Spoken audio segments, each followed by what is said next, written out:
There you go. We're live on YouTube? Yes, we are. Hello, YouTube. Hi. There you go. Multi-streaming. Look at us. Shame no one pinned Leon, as they would have been able to challenge for an X Division shot. I have a win over Leon Slater, so technically I am a contender for the X Division Championship, right? I think that is fair to say. David Sack partners JJ Gale. Now with 2 L's because he took one for... Oh man, brother got powerbomb outside. And he got booed in the ring. Me and a few others were outside talking about after the show. We see Andy boot him again. That is never good. That is never good. Never good, gang. I haven't seen it, and it's not out yet. I've only heard of the fact that Andy got booed in the ring, and that is just feels to me like it's never a good thing. Okay, where is that Dave Bradshaw tweet? We gotta put this in context. Dave Bradshaw.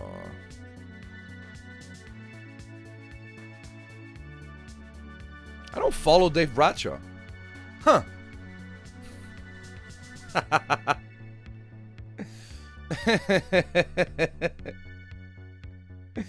I don't follow Dave Bradshaw. I may keep it that way.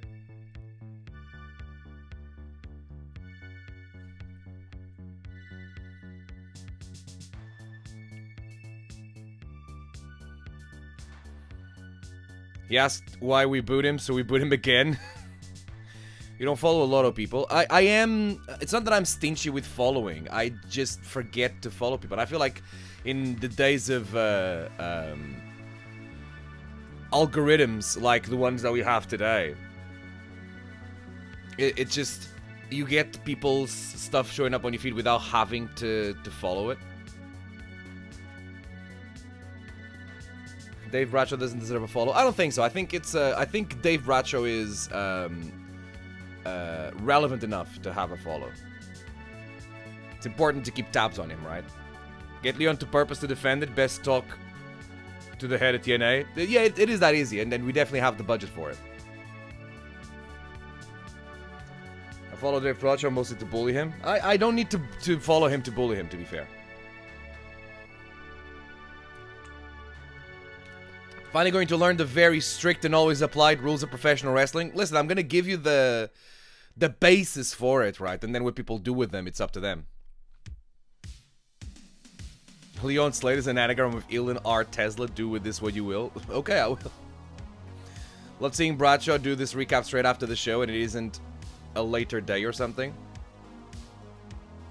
No, yeah. And those recaps are great, and also it's great to see it's just beautifully edited as well.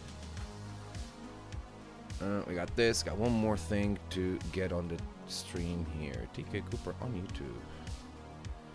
Yes, this match is out. Is the Rumble out already? The Colossus Rumble? Yes, it is. Sink or Swim Rumble. There it is. And the Undertow. Cool. That is all the things we want to see. Shush. This goes here. Should I tweet that I'm live? I should tweet that I'm live.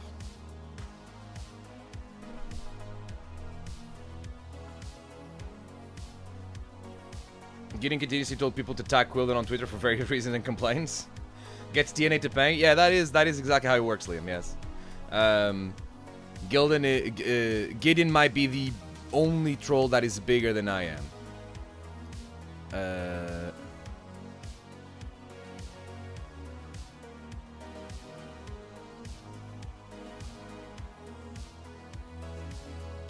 Quote.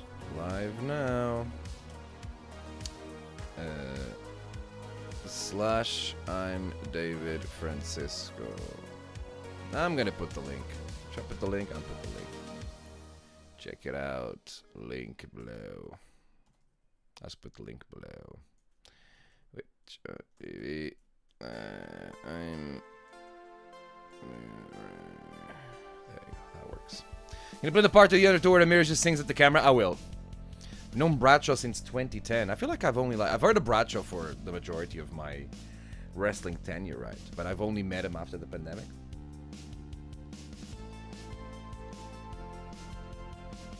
He also kept trying to force feed Bracho some Weathers originals. I had one of those Weather originals when I arrived because I was feeling something sweet, and like something like that does add like low calories and satisfies my need for sweetness. And he did specifically say, this is for Dave Bracho. I'm going to try to continue to put it on. Help a smaller promotion, more eyes from a North American audience. Why would they do that for me? They have zero interest in doing that for me, right?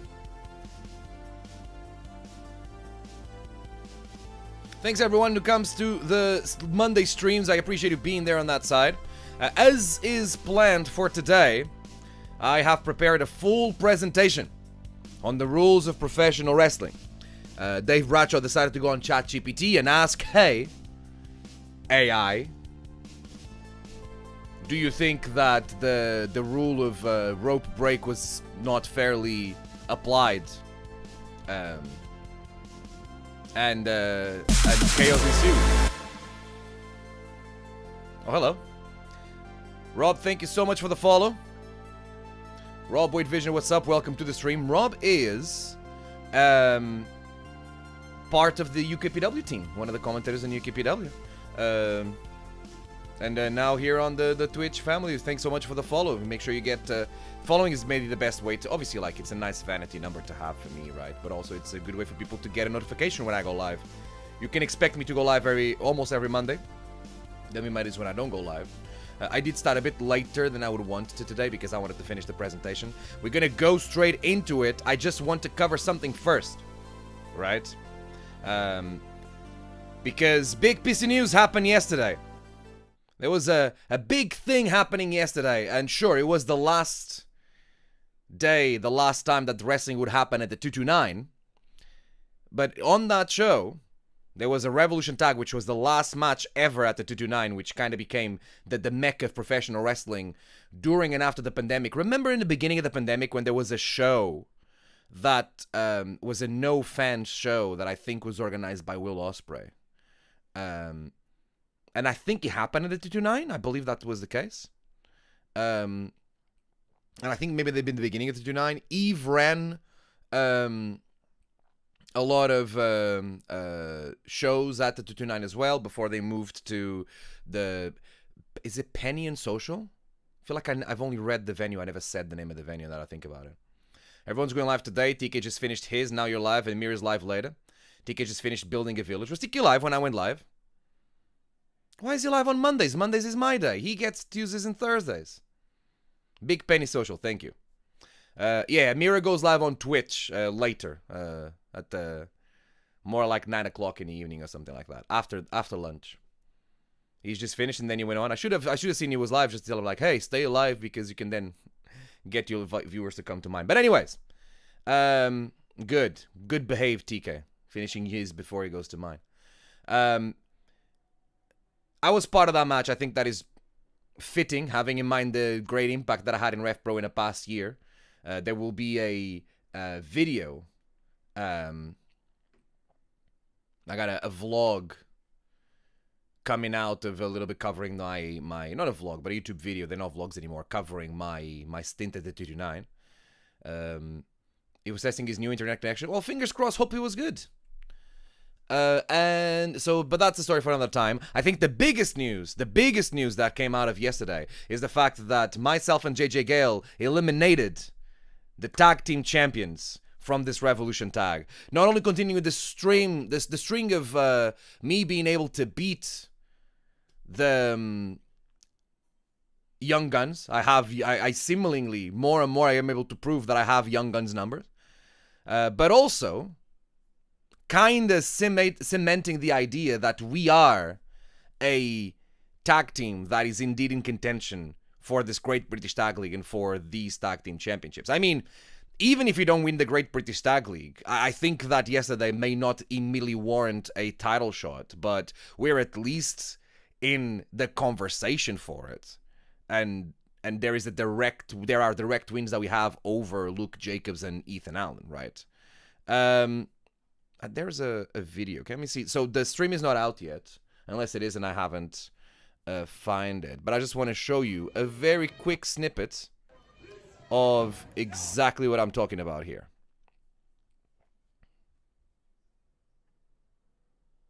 Ha, of course. Ah, yes, of course. It is it this one? Let's say it's this one. It is. Wonderful. Cool. All right.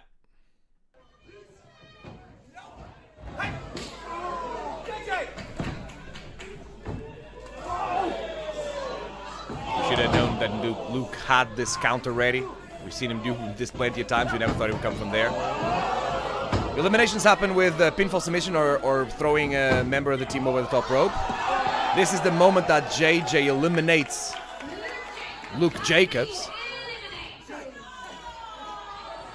Ethan Allen continues to try and get JJ Gill out because he went over the top rope. And after a quick interaction between me and Ethan Allen, as I almost have him in a couple of pinfall attempts, we hit what apparently is called a Francisco Force. And in a space of 2 minutes, we are able to eliminate the tag team champions from this elimination tag team match. If you're interested, this is how I then get eliminated.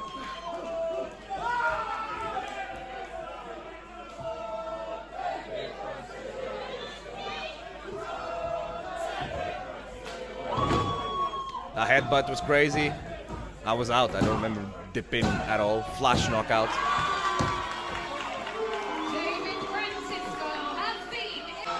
But that doesn't matter. That's not important. That's irrelevant for the what we're doing here today. Thanks very much to Regan Elite for the Regan Elite. Thanks very much for Regan Elite for the footage here. I think that part of the reason why we are now able to have these incredible wins, right? To just have these milestone accomplishments like being able to eliminate the tag team champions from the last match ever, the 229, come from the fact that JJ Gale is more and more invested in this team. And I would like to show you the reactions now that they are out, the post-match reactions from Wolverhampton and Sheffield, where I think that is the best evidence of that, right? Tag move with a tag name. The Francisco Force. I think he's into it, right? This is named by Gideon, which is a good one. I want to see if you can hear us. You definitely can. Try and get our stream on Twitch this week for the lols. I've had conversations with Amira about streaming on Twitch, and I think that TikTok is much better for what she does and the kind of stuff that happens there. And just so much easier as well. Right. Yeah, I think that TikTok for them is much better. So, okay, this is the post-match interview after we beat CPF in Wolverhampton. Day one of the Great British Tag League for the Sons of Southampton, and it didn't go well. We lost. And look, CPF, they're one of the best tag teams in Europe, so there's no shame in losing to them. This is only our second match as a tag team. But David, we need to go. We need to win. Look, we've got 2 more matches, 6 more points. We're still in this. You're right. We're still in this. We got 2 more points. We got more chances, but it's working. The connection is working, and the people out here, Wolverhampton, they could feel that connection. I'm a visionary, and I knew this was a good idea. And David, it's a good idea. I get it. We're in Wolverhampton, and they're cheering the Sons of Southampton. They're loving the t-shirts. David, this is professional wrestling, and professional wrestling is about winning matches. Winning the Great British Tag League means winning matches. We've got to get on the same page. We go to the dojo tomorrow, we put our heads together, we sharpen our tools, and we come back on Sunday and we defeat True and Lacey. You're right. JJ, you're right. You're always right. We got 48 hours. I'm sorry, not we. You got 48 hours, True and Lacey, because we're gonna put our hands together. Now that we've done this twice, we know exactly our strong points and our weaknesses, and we know your weaknesses too, because the last time we fought, you lost to the Sons of Southampton. In 2 days, it's gonna happen again, and Sheffield is gonna be for 1 night only. Southampton too. JJ, can't wait.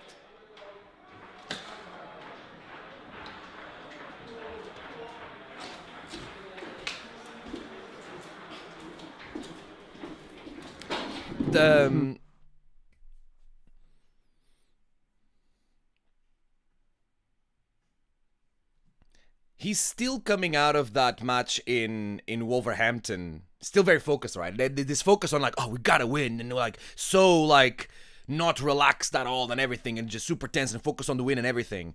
I think that at this moment he still couldn't see the vision, and I think losing is not fun, right? And as we lose in Wolverhampton in the beginning of the tag league, it continues to be this idea, I think, from him. This is me speculating. I haven't heard this from him.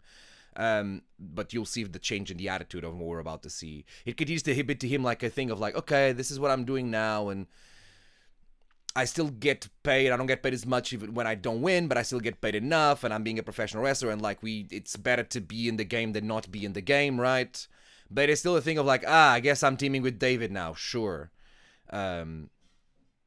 He at least wants it to be invested, and he thinks that I am not invested in it. I think there's still a thing of like me not being invested in a team when this is fully my idea and my conception.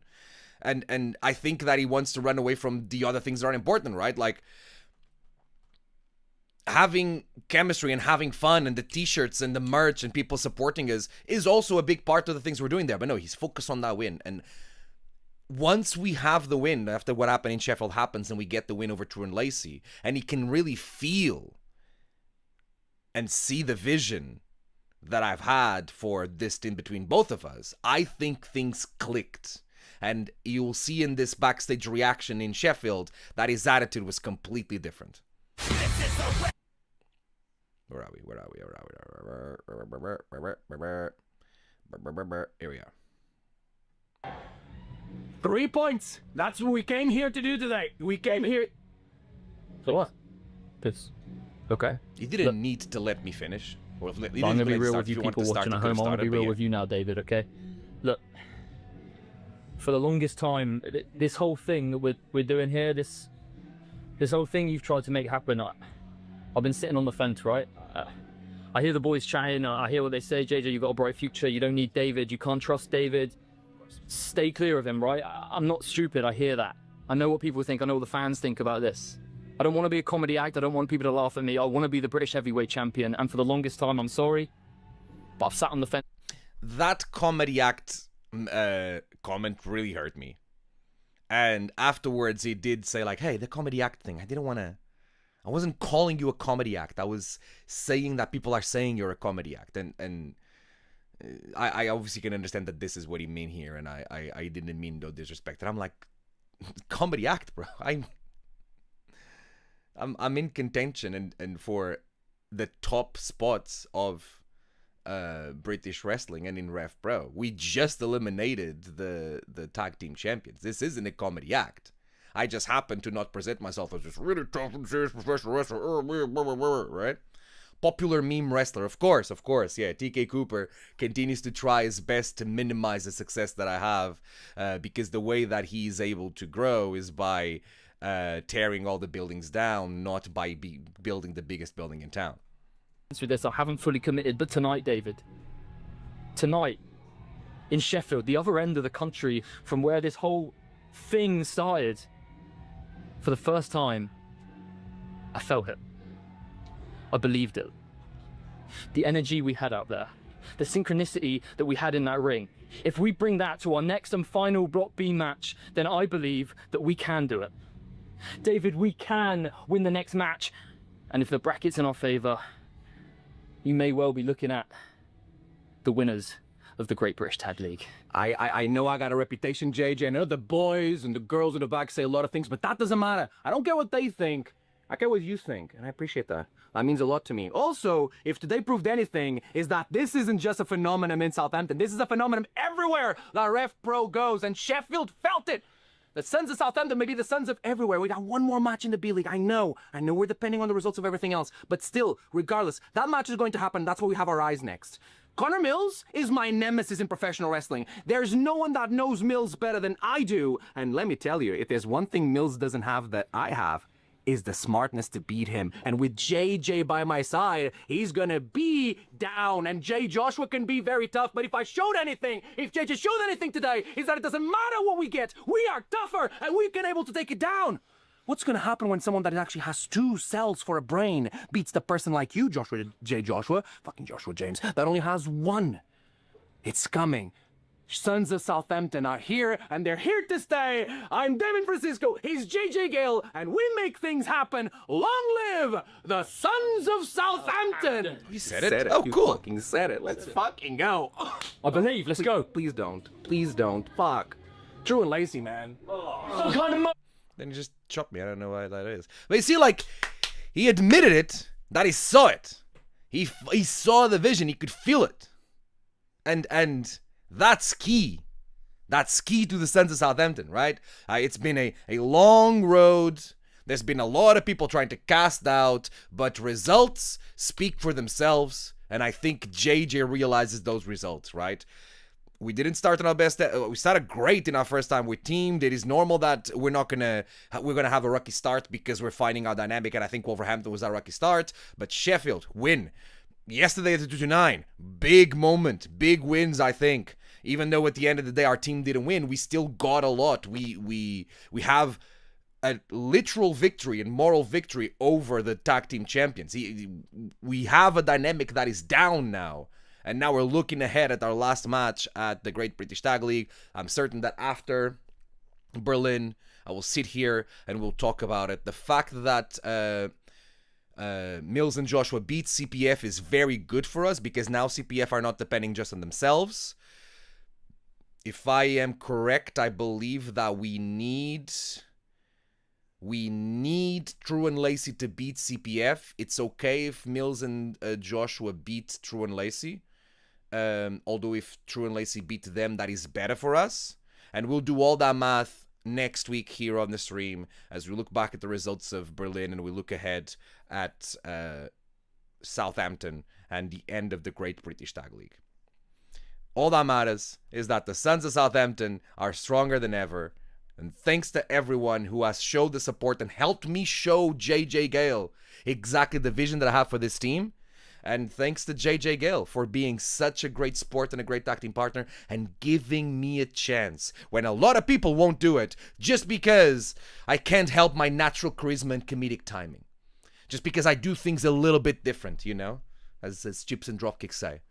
Just because I don't take myself more seriously than I need to take results, right? Just because I don't have a fragile ego masked behind a facade of toughness and seriousness. I'm a tough guy. Just because I don't act like a Homo sapiens.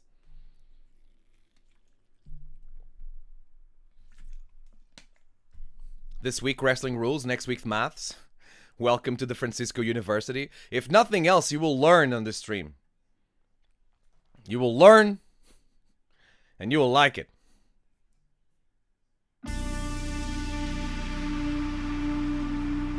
I'm happy. I am happy that the Sons of Southampton are this strong. More people buying merch at the merch table and the home. Really appreciate it. Appreciate everyone that's been showing success. Appreciate everyone that's here. Look at us. Got my notepad ready. All right, here we go. Is it time? Is it time right now? I think we're up for it. I think it's been long enough. It's 6. We've given everyone time to come to the stream.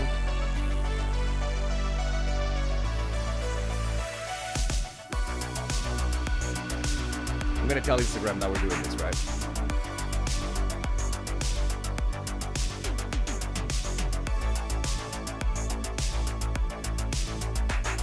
Right, it's happening right now. Rules of Pro Wrestling Explained, live on Twitch. You can join right there and come and hang out. Stop. Selfie time. This thing never stops. I don't know, like, there's a glitch with the Instagram no hands feature because it doesn't stop. So I gotta actually keep my thumb in it. Damn, pretty. That was a good picture. But I don't picture on the video. It is time. I am doing it right now on stream. The ultimate guide to the rules of pro wrestling. Follow that. Come and watch me here on this link. Do it right now.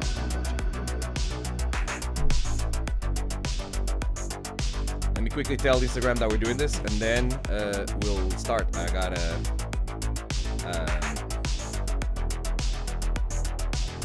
make sure that the keynote App works well. And then we're off to the races. Link, Twitch.tv. Everyone had fun. Those of you who were here on the stream who were there at 229 yesterday, you had fun or you watch it at home? Is this sad? The saddest thing about the 229 being gone is that I'm gonna have to find a new place to park. I had a perfect, like, I had the parking situation down, right? And now I gotta find a new, I gotta find new places, right? I gotta go investigate and see what's the best places to park.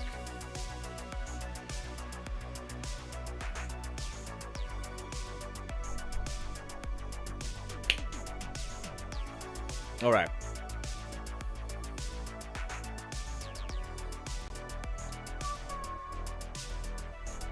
Let's see here. Merge. Application is going to be okay.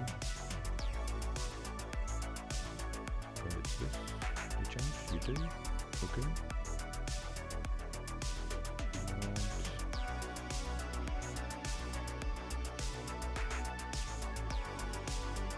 Nothing worse than an adult losing a good parking space. Tell me about it.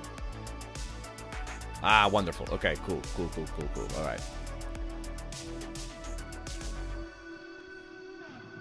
This is all working great.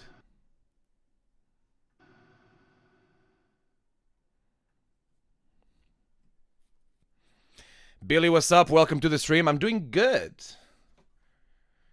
I have another win over the undisputed British Tag Team Champions. I'm doing great.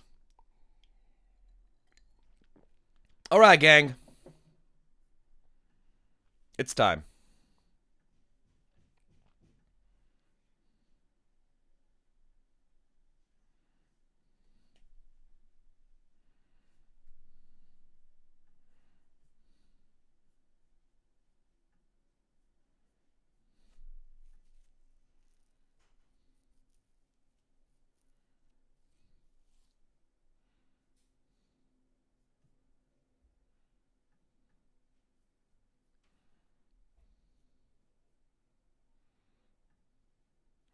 A little bit of oh,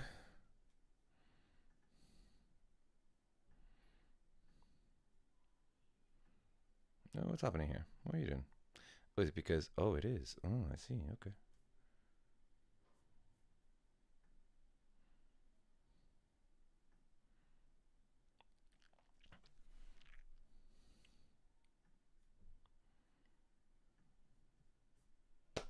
Okay, here we go. Everyone ready? You got your notepads ready?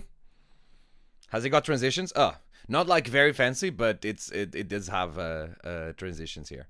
It has a lot of good bits, I believe. I prepared a proper PowerPoint presentation. The class is in session. Everyone ready? You got your notepads? What kind of, if you were in uni and no uni anymore, if you're in uni right now, are you the kind of person that writes? Because I brought a Mac to my classes at uni very early, and I remember having a conversation with a teacher once, which was like, I see that you got your Mac out, and this wasn't during the class, it was just another time. I see you got your Mac out, and I'm staring at you, and I can tell that you're actually using the Mac for classes. You're not using it as a distraction to be looking at something else. And I'm like, yeah, of course. And I showed her the notes that I had. I used the Microsoft One. Was it OneNote?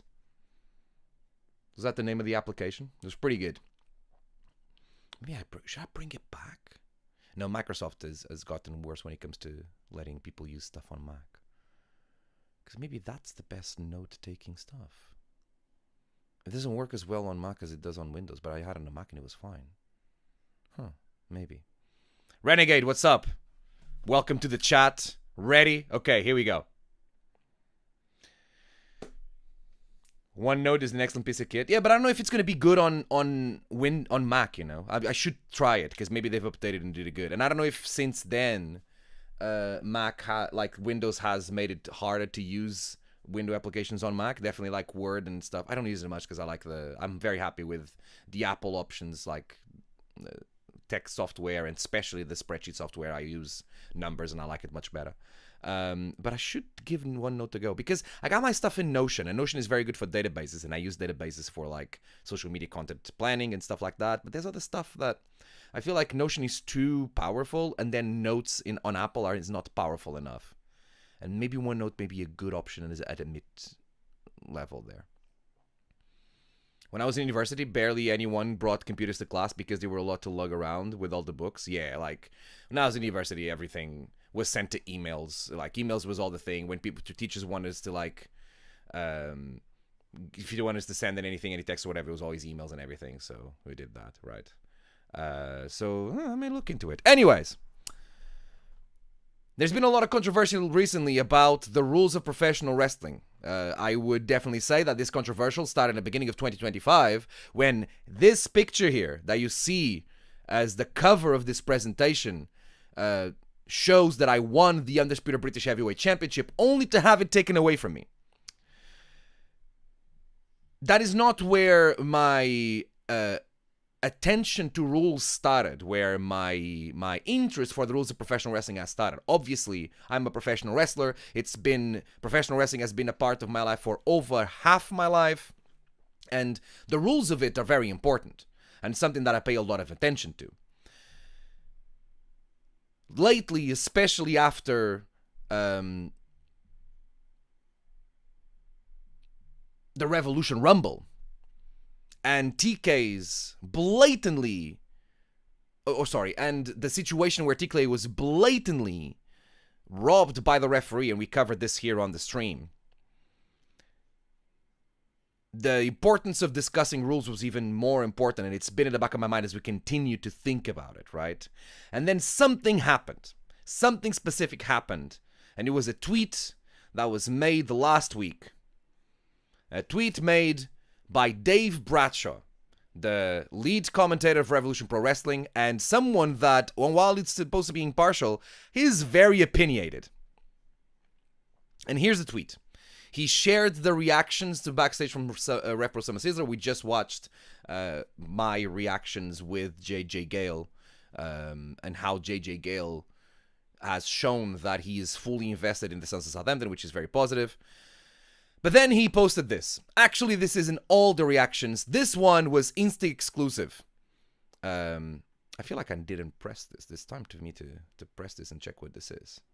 Oh, yes. Cooper and here at Summer Sizzler tonight. I don't think we'll be able to watch this full video. But in this full video, TK continues to bring up, continues to discuss Summer Sizzler and what happened there, right? Dave Bradshaw felt like he needed to defend himself from whatever happened in that video and wrote, "Since my professionalism was questioned again in that video, I double-checked with AI. I hope its response clarifies things for anyone who has misunderstood the rules of wrestling." Let's see what ChatGPT said. This was his prompt to ChatGPT. In a pro wrestling match, imagine that wrestler A has wrestler B locked in a submission hold. Wrestler B then briefly grabs the bottom rope with their hand before wrestler A pulls them back into the middle of the ring. Should the referee demand that wrestler A breaks the hold because wrestler B reached the ropes? Or can wrestler A continue applying the hold because they pulled wrestler B back from the ropes before the rope break was enforced? I think this is something of a gray area in the rules of wrestling, but I would like a second opinion. Let's put a pin on gray area, shall we? Here's ChatGPT's response. Within the rules of professional wrestling, it is established that when a wrestler reaches the ropes while trapped in a submission hold, the referee is to call for a break and begin a 5 count if necessary. However, in practice, there is a legitimate gray area when it comes to situations where the rope contact is extremely brief or immediately followed by a reposition of the hold. Immediately followed by a reposition of the hold, I'm going to put this side note right here. I agree with. It is legitimate that you break the hold and immediately put the hold back on if there's no contact with the ropes the moment you put the hold back on. That is legitimate. The idea that there's a gray area when the rope contact is extremely brief is questionable. In the scenario described, wrestler B briefly grabs the bottom rope only for wrestler A to instantly pull them back into the center of the ring. It can be argued that the rope break was not fully established. No, it can't. If wrestler B did not maintain control of the rope for more than a fleeting moment, and wrestler A acted swiftly to neutralize it, then it is within the referee's discretion, I can't speak this language, the referee's discretion to allow the hold to continue. First of all, I would like to share with you the concept of AI hallucinations. An hallucination, an AI hallucination, is when AI imagines things that aren't there, because AI is nothing but a predicted text. The Glenfern Viaduct is a historic railway bridge in Scotland, UK, that crosses over the West Highland line between the towns of Mallaig. I hope I'm saying this properly, so I hope that's okay. The towns of Mallaig and Fort William. This was the prompt that was used to Sora to generate the video of the Glenfern Viaduct. And the thing is, this viaduct has only one train track. It doesn't have a second train track. This is a hallucination of AI just coming up with confabulations, which is technically the right word to use here, right? In the field of artificial intelligence, a hallucination, or artificial hallucination, also called bullshitting, which is very funny, confabulation or delusion, is a response generated by AI that consists false of misleading information presented as fact. There is nothing that we can point to that will say that ChatGPT response isn't hallucination. We don't have any. There are no quotes that are. There's no text that is quoted. There's nothing like that. It is too ambiguous for this to not just be an hallucination. In fact, I know AI is wrong. AI is effectively wrong. I know that is a hallucination, and we're going to discuss it here in class today, right? But also, gray areas, the idea that something like a rule has gray areas is very dangerous and can be explored and exploited. And that's why I'm putting this presentation together, because it is important for us to be very clear about the rules of professional wrestling. So this is what we're doing here today.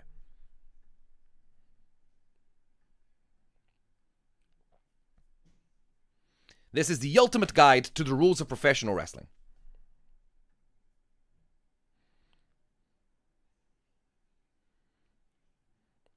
When I was in uni, you had to use your laptop because you weren't allowed in the building. Oh no, was it during the pandemic? Renegade Spicy knows, actual undisputed British heavyweight champion, thank you. I need more slide decks on stream, it certainly couldn't hurt. Commentators are just the worst. Listen, I prepared this, I'm going to do more presentations probably as we go, because this was fun to do. I would like a second opinion from a Nokia 3210. This is why we need Graps GPT. I don't think we need Graps GPT, I don't think so. Kill all AI, I'm sure there's good AI. But I'm not going to have that conversation now. Pereira Gamer, what's up? Como é que é, David? Tudo bem quando voltas a fazer um show em Portugal? Listen, não sou eu que escolho quando é que os shows acontecem, certo? Os lutadores não escolhem quando é que fazem shows. Os promotores é que fazem shows e nos convidam. Portanto, a pergunta certa é: hey, quando é que voltam a trazer o David Francisco a Portugal? Tenho boas relações com muita gente e com certeza vai acontecer de novo. Neste momento não há planos, mas a escolha não é minha. A escolha nunca é minha. É muito parecida à cena do: então, como é que vais para a WWE? Se eu pudesse escolher, se calhar ia, certo? Mas a escolha não é nossa. Bem-vindo ao stream. Talking to a Portuguese fan about, he's asking when I'm going to do another wrestling show in Portugal, which, as you know, if you've been here in the stream, you know that, like, my answer is always, not up to me, I'm not the one that books the shows. TK had the rope for a good second, though. Yeah, we talked about this here on stream before. I'm going to lay it into a video and put it on my YouTube channel now that... By the way, quick update on the YouTube channel. I know that I did a second channel where I was going to put clips of the lives, but actually I'm just going to put it on the main channel and identify it very obviously two different things, because I'm going to put that as a playlist, that is a podcast, and yada, yada, yada. So everything will be on the one main channel. YouTube.com/David Francisco channel. Here it is. Tiki brushes the rope before he grabs it. He just brushed it. Might be the gray area. There's no gray area. Brushing the rope would have been immediately kind of. We're gonna talk about that. Everyone got that right? What's that, Sandy? Okay, here we go. Ladies and gentlemen, welcome. All right, let's do this. Now that we have this preamble and where this presentation came from, let's discuss let's go into class, the ultimate guide to the rules of professional wrestling. Number one, who am I? Hi, I'm David Francisco. I'm a professional wrestler. I'm a professional wrestler with over a decade of experience. Give me just a second, gang.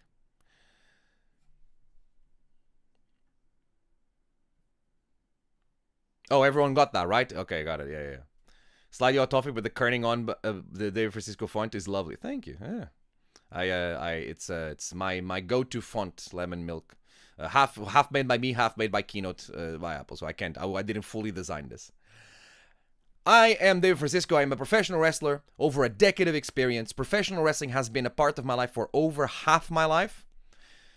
So that's a good place to start, right? Also, I am a champion in multiple promotions over the years. I have plenty of championships under my name. So not only have I been for a big tenure in professional wrestling, but also a successful tenure in professional wrestling, and he continues to be successful and more successful, right? Is David Francisco a rule in professional wrestling? He rules. Not sure if that's the same thing. Rob, you answer for me. Perfect answer. That's great. David Francisco rule. Listen to the visionary. The David Francisco rule is actually here on this presentation. I'll touch back into that. In fact, currently, I am a champion. I am the current Purpose Wrestling and the current UKPW Inter-Regional Champion. So, I am still finding and will continue to find more and more success as we go. If you see here behind my head, I'm going to move away. On your right is the Purpose Wrestling Champion, and here on the left is the UKPW Interregional Championship, blurred because it looks good on stream when the background is a little bit blurred, but the titles are still there, right? Also, under my name, the biggest accolade in my life, I am the actual undisputed British Heavyweight Champion. Have been since February, and it is a point that is still in contention until I, at the very least, get a fair rematch for my title. But actually what should have happened and what's fair to happen is for me to be given my undisputed British Heavyweight Championship. I think that everyone, ever since that day in Southampton, everyone that has that championship is actually an interim RevPro Undisputed British Heavyweight Champion until they fairly defend that title against me. So that's who I am. Here's another question that is important for what we're doing here. Oh, I'm sorry guys, I just realized that you guys aren't seeing anything here. There. I need to record this again? Hopefully not. I'm a professional wrestler with over a decade of experience. I'm a champion in multiple promotions over the years. I'm the current Purpose Wrestling and UKPW Inter-Regional Champion. And I am the actual undisputed British Heavyweight Champion. Right? Now, how do I know what I'm talking about? I have all these credentials, and that is fair, but that is not in itself important or that relevant to the specific topic that we're talking about here today about the rules of pro wrestling. It may be good when it comes to success in professional wrestling, and I obviously can talk about that as well, but how am I an authority in rules of professional wrestling? Well, let me show you an image that can paint a bigger picture of my experience and my authority when it comes to rules of professional wrestling. This is me half a life ago refereeing, and that is Rob Van Dam's butt, yes, refereeing Rob Van Dam versus Lance Cade, maybe the highest profile match I have refereed in my life for the countless and countless matches that I have refereed before my full-time in-ring career. So how do I know what I'm talking about? Easy. I have years of referee experience before my full-time in-ring career. International experience. I got to, for example, the first time I went to Barcelona, I was 17. And the reason I went to Barcelona is because they needed an experienced referee. I remember the main event of that show that I refereed was Pac versus Super Crazy versus Matt Press, for example. And I was trusted to do that. Tirtirte, what's up? Thanks for the follow. Welcome to the stream. I am doing a presentation on the rules of professional wrestling. Baby Francisco kind of looked like an accountant. I had that haircut for the majority of my life until the pandemic. And at the time I was already shaving. I already had beard. I had beard from very early. But that's what I look like. Also, a haircut was something else. I think there's a lot of people that like see me with grown hair right now and don't know that I have like an entire life where my hair was short. But yeah, also peep the look. The Portuguese referees at the time looked like waiters. Look at that. it looks like once this match finishes, I gotta carry 3 plates in my arms to table 4, right? I also have over a decade of experience as a trainer, and that role as a trainer requires me to be able to teach others what the rules of professional wrestling are.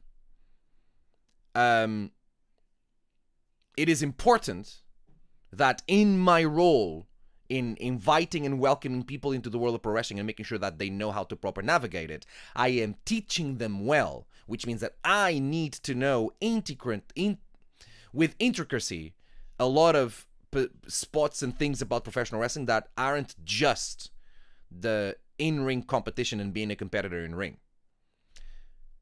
I therefore have to make myself an authority in a lot of aspects of pro wrestling.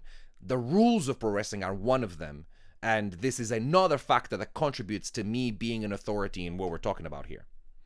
Looks like I just finished school. I am happy to tell you that when that screenshot was taken, that's a video. When that screenshot, the video of that screenshot was made, I was still in school. I was still in uni.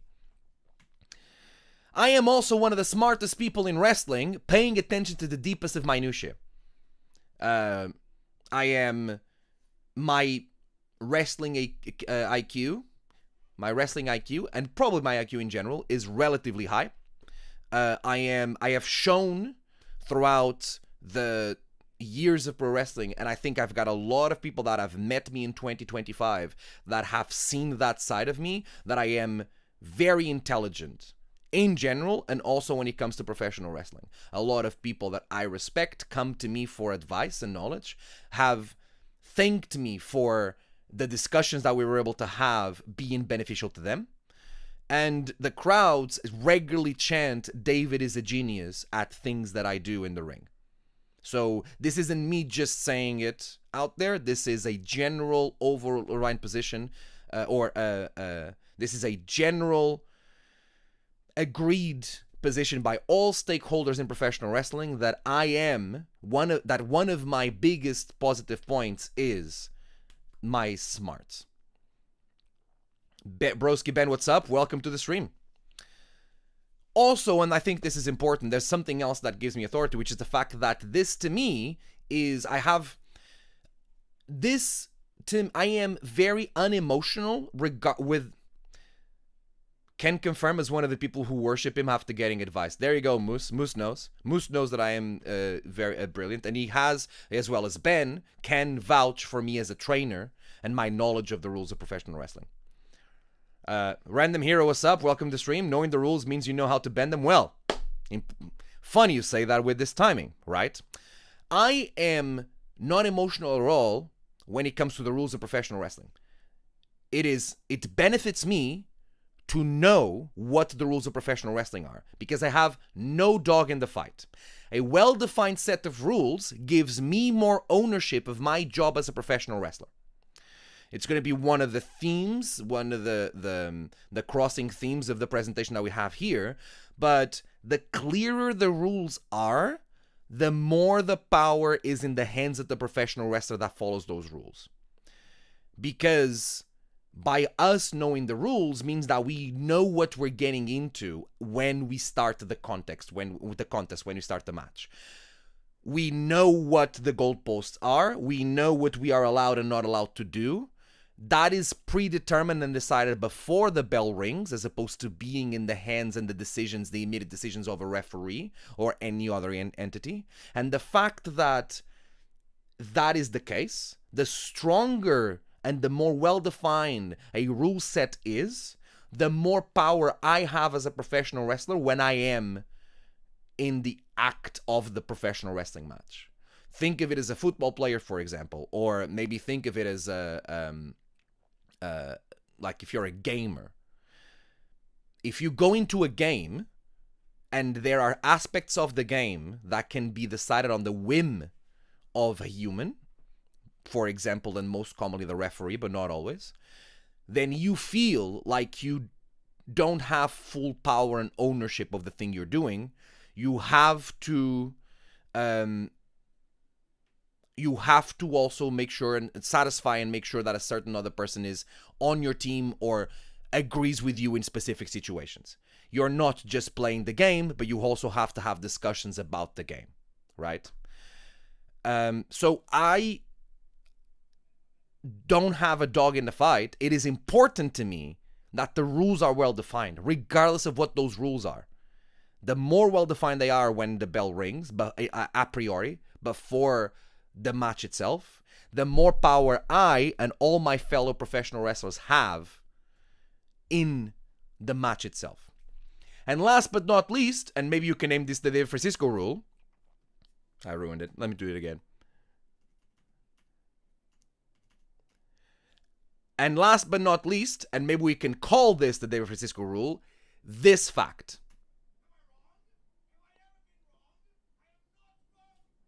Why is there no audio? Let's try that again. Am I wrong? Have I ever been wrong? I am not wrong! That is the Dave Francisco rule. I'm usually right. Moving on. If we're discussing the rules of professional wrestling, we have to talk about what a rule is, right? We have to be able to define, for us to be able to define the rules, we have to be able to define a rule, okay? I did a little bit of research. The definition that I found was the one that more simply was able to congregate all the definitions. Everyone is in agreement, usually right, implies a gray area. You're right, Anthony Russell. I'm sorry. I'm always right. I've never been wrong. This is dry. What is dry? Is this a reminder for me to drink something?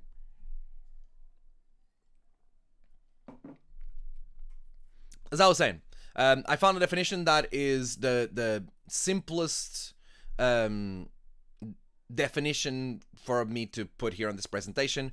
All the definitions are basically that I found are basically in agreement with this definition here. A definition by the Cambridge Dictionary that states the following: rule, an accepted principle or instruction that states the way things are or should be done and tells you what you are allowed and are not allowed to do. I think we're all in agreement with this, and I would invite anyone that's watching this right now to challenge this definition if you have any challenges to this definition. Oxford Dictionary is the standard in the UK. Even better. I'm glad that I went for it, right? Again, breaking this down a little bit. An accepted principle. So something that if we try to break this down from the perspective of the usage of a rule in a sports context, right? An accepted principle. So something that all parts involved have accepted, and in very broad terms, the root of the word principle is rooted in beginning, right? So it's the starting point of the context that's going to happen. In principle, in the beginning, as a starting point, it's basically a rule is a starting point that is accepted and agreed by everybody, right? Or an instruction, and that implies the idea that a rule is put in place by someone, even if not everyone is in agreement of it. There is that rule can also be put in place by someone, and you either accept to play the game with the rule, or you don't accept the rule, and therefore you don't play the game, right? The referred to source is very well done. Wrestling Uni went. Thank you very much, Ben. Well, the Wrestling Uni already exists. It's the London School of Wrestling, right? States the way things are or should be done, right? The way things is related to what is needed, the conventions necessary to be in place for something to take place, right? For example, we're not going to read this rule here today. I'm not going to give you a list of rules and stuff. We're just going to discuss the rules. We're going to give this is a guide to the rules, right? But obviously a wrestling, or in the majority of the times a wrestling show or a wrestling match needs to happen in a wrestling ring, right? And what constitutes a wrestling ring is part of what the other way things are. And then there's things like the way they should be done, right? even though there are situations in football where it is accepted, where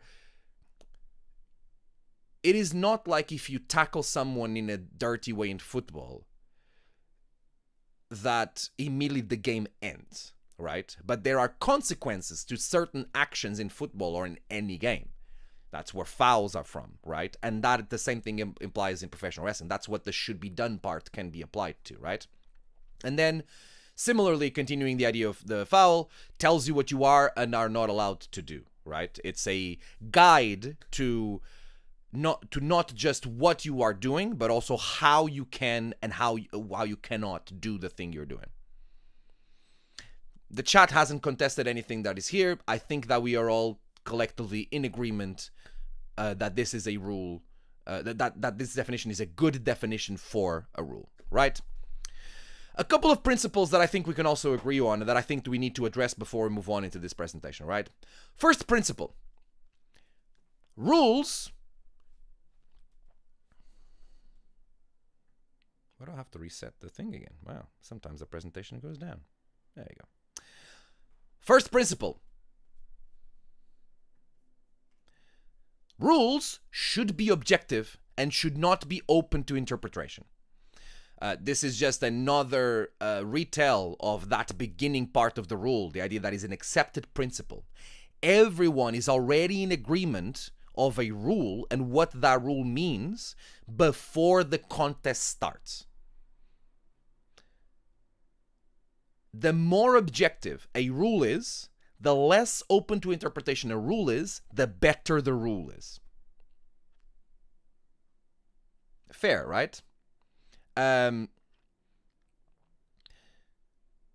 is important to everyone that the rules are objective, except one party, and I'm going to talk about that party. But I think that very few people will be able to think of rules as a concept and not agree that the closer to perfective objectiveness a rule is, the better that rule is, right? Which brings me to the idea, when we discuss interpretation of rules, it is very easy to then bring up the referee. But I think this is a principle that needs to also be in place, and everyone can agree with this. The job of the referee is to enforce the rules, not to interpret the rules. What I mean by this is, the referee is not a judge, it's a policeman. The referee already knows what the rules are, because the rules are already been cleared out. The job of the referee is to make sure that the participants are abiding by the rules that everyone has agreed to. It is not, and it shouldn't be, the job of the referee to interpret the rules as they are happening. And it's not fair to ask of that to referees. It is too much responsibility to put on them. The rules should already be objective. The referees should know what those rules are, because that way, the decisions they are making in the moment they need to make a decision cannot be placed on them in a personal level. The referee can always point at the rule set and almost in a way, and in a positive way, shield themselves behind the rule set when enforcing a decision. The easier it is for a referee to point at a rule to accompany a decision he makes, the better that rule is, and the better it is for the referee. If the referee needs to interpret the rules, if there is a gray area in those rules that the referee can interpret, means that the referee can be argued against. And if the referee can be argued against, the referee will lose power. And the game will become worse. The competition will suffer. I continue to put forward that the more objective the rules are, the better it is for the competition. And definitely the better it is for me as a professional wrestler and for all the professional wrestlers. If this is the case, I think that there's a question that we've been asking here that is important to clarify now. And the question is, why has clarity of rules been bastardized over the years? As we discussed the rules here, we do not have a document that we can point to that will clearly state the rules of professional wrestling. And there isn't anywhere where those things can be agreed. As I sit here and I do this presentation, I still cannot quote every single thing that I am saying here. All this presentation is empirical. My own knowledge, my own experience, not my own opinion, because this isn't me giving my opinion, this is me giving the facts of the things that are done. But the rules of professional wrestling are, and they seem to be, almost like word of mouth rules, taught from generation to generation. But there isn't a document that, to my knowledge at least, there isn't a document that a referee in training can be given that will say, here are the rules of pro wrestling, the same way that other sports will have that document clearly clarifying what the rules are. Maybe the reason why that is because there isn't a agency that will be able to create that document. But let's explore that a bit further, right? Why are the rules of pro wrestling not clear? First of all, promoters will always want to protect their stars. The job of the promoter, not just in professional wrestling, but in any sport. I'm not talking just about professional wrestling here, right? I'm talking about any sport. The job of the promoter is to be able to maximize profits. The business of professional wrestling is to sell tickets and more, and the product that is being sold is stars. Right? Everyone with me so far? Which is crackers, because we literally had a document for professional wrestling that listed the rules. Did we? Oh, we're talking about Lord Mount Devon. I'm going to go back to that.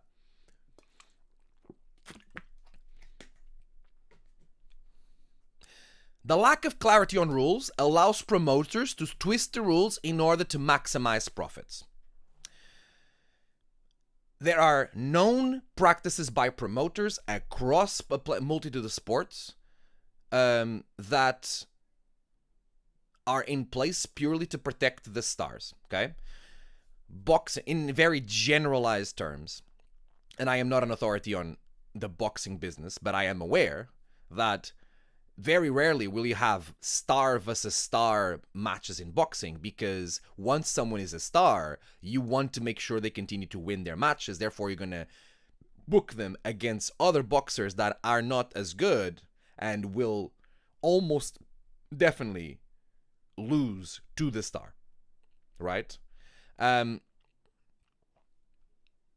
think the biggest glaring example of promoters exploiting the lack of clarity or rules, or just outright changing them for the benefit of their business, is what is called the Bruno Sammartino cage match escape rules, right?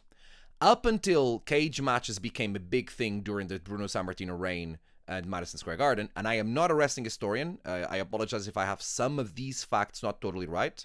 I'm only going from my empirical experience here. But if I'm not mistaken, up until Bruno Sammartino's cage matches in Madison Square Garden, cage matches were won by pinfall or submission, right? Or maybe sometimes not even pinfall, just submission. The promoters of WWF figured out that the audience of WWF would much rather prefer and would think of Bruno Sammartino as a bigger star by seeing Bruno Sammartino pummel an opponent in the cage and then leaving the cage and closing his door behind. In current terms, they would think that would be badass as hell, and the audience also would think that, therefore, that is the thing that they wanted to see, or at least, and I wasn't there, I didn't know what happened, the promoters manipulated the audience to do that.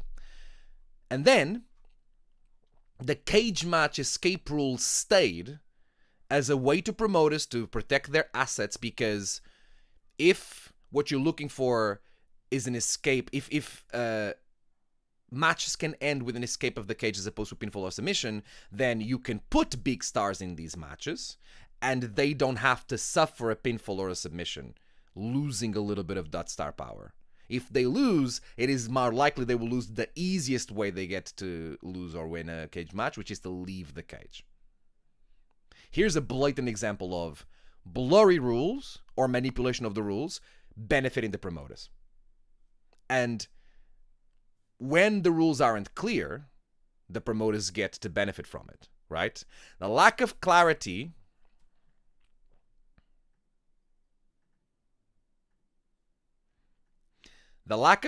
of rules takes power away from the pro wrestlers and transfers that power to the promotions.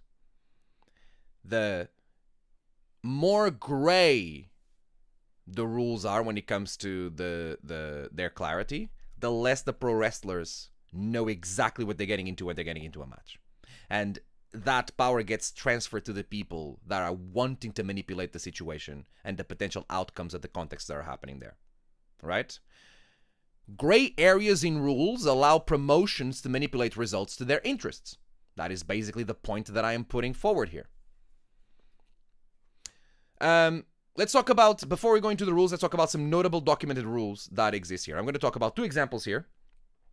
The first one is a document that you can very easily find if you Google pro wrestling rules, which is the 1974 NWA Major Rules Change document, right?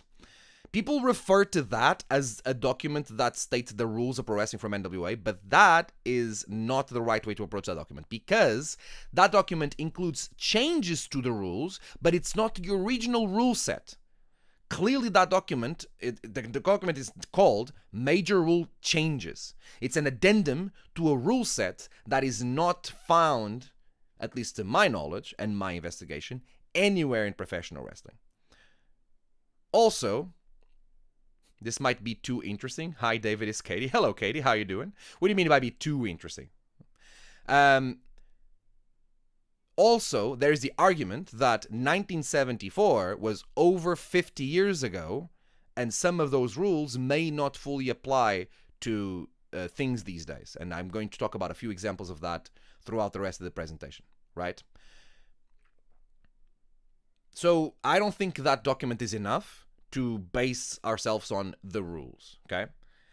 Here's another notable documented rule set. It's the Admiral Lord Mount Evan rules, right?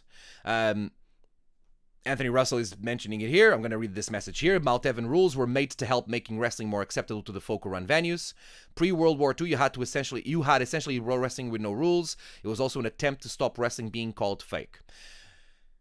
I think the rules are lovely.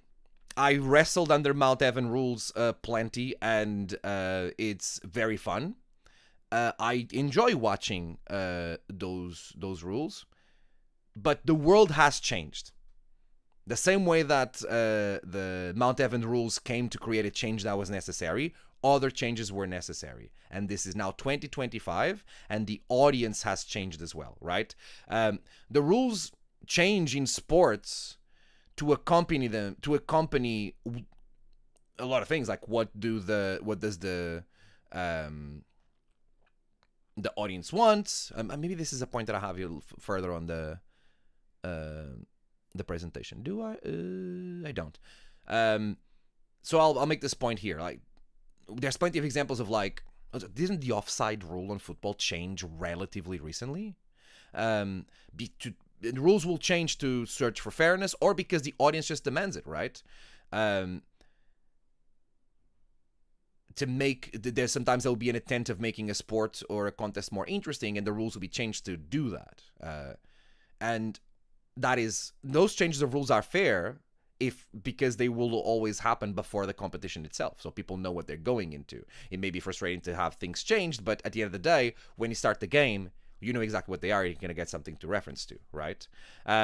So the rules also in pro wrestling also changed because American pro wrestling became globalized. WWE became the reference when it comes to professional wrestling, and it influenced everywhere around the world, right? And it's what the audiences want to see. Is it Premier who still uses them in full? Yes, it is. And he sometimes confuses people who go to those shows and don't know the rules, don't know that those will be Mount Evan rules, sometimes get confused. Eventually they catch up and it's easy, right? But it can be some confusing sometimes, right?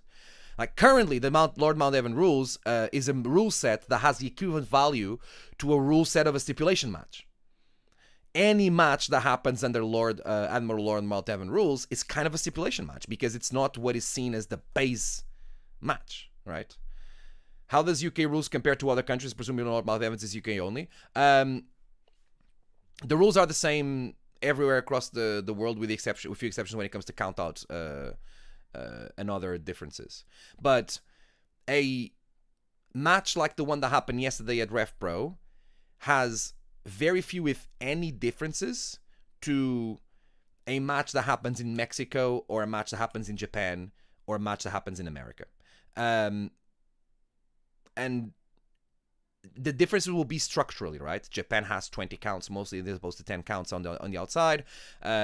Mexico tends to do a lot of 2 out of 3 falls matches as opposed to just singles, especially when it comes to championship matches. But these are kind of like structurally as opposed to being things that the referee needs to pay attention to, right? When it comes to those base things, they tend to be the same across the world.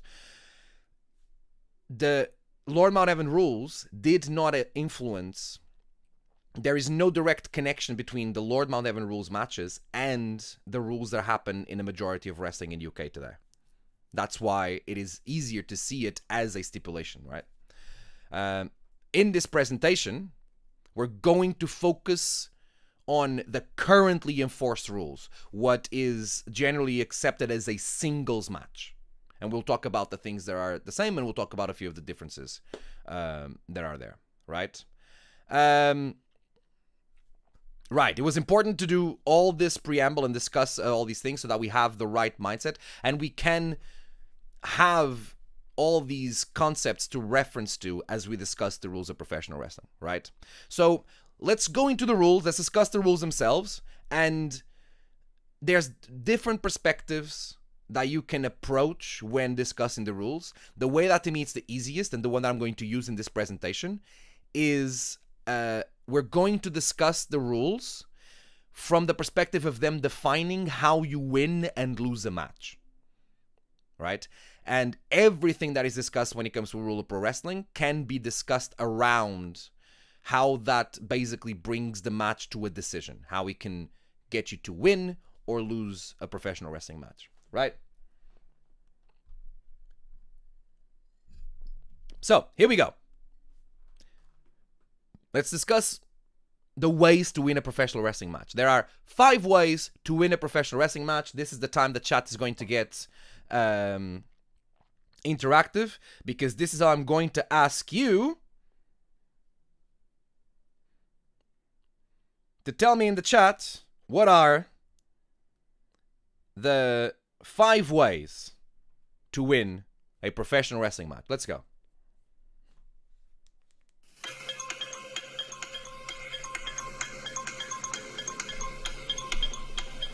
Class participation.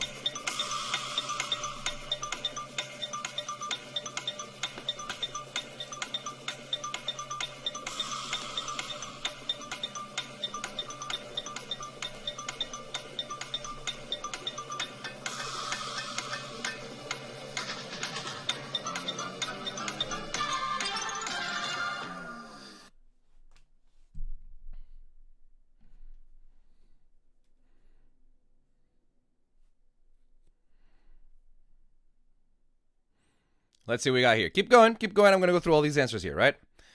Phoebe, ref stoppage, pinfall, submission, DQ, and Good thing putting forward there. G359, hello, welcome to the chat. I hope you're enjoying the stream. Pinfall, tap out, sell more merch. Count out to 10 usually. Whoever sells more merch gets the thing. Well, we would. Never book me against Trent 7. Or Leon Slater. Renegade, pinfall, submission, DQ, count out, and stoppage. I presume ref stoppage, right? Awfully waffly. Pinfall, submission, DQ, ref stoppage, and count out. We got more orders bringing in count outs. Pin, submission, DQ, injury, stoppage, count out. Interesting, the separation there of injury, right?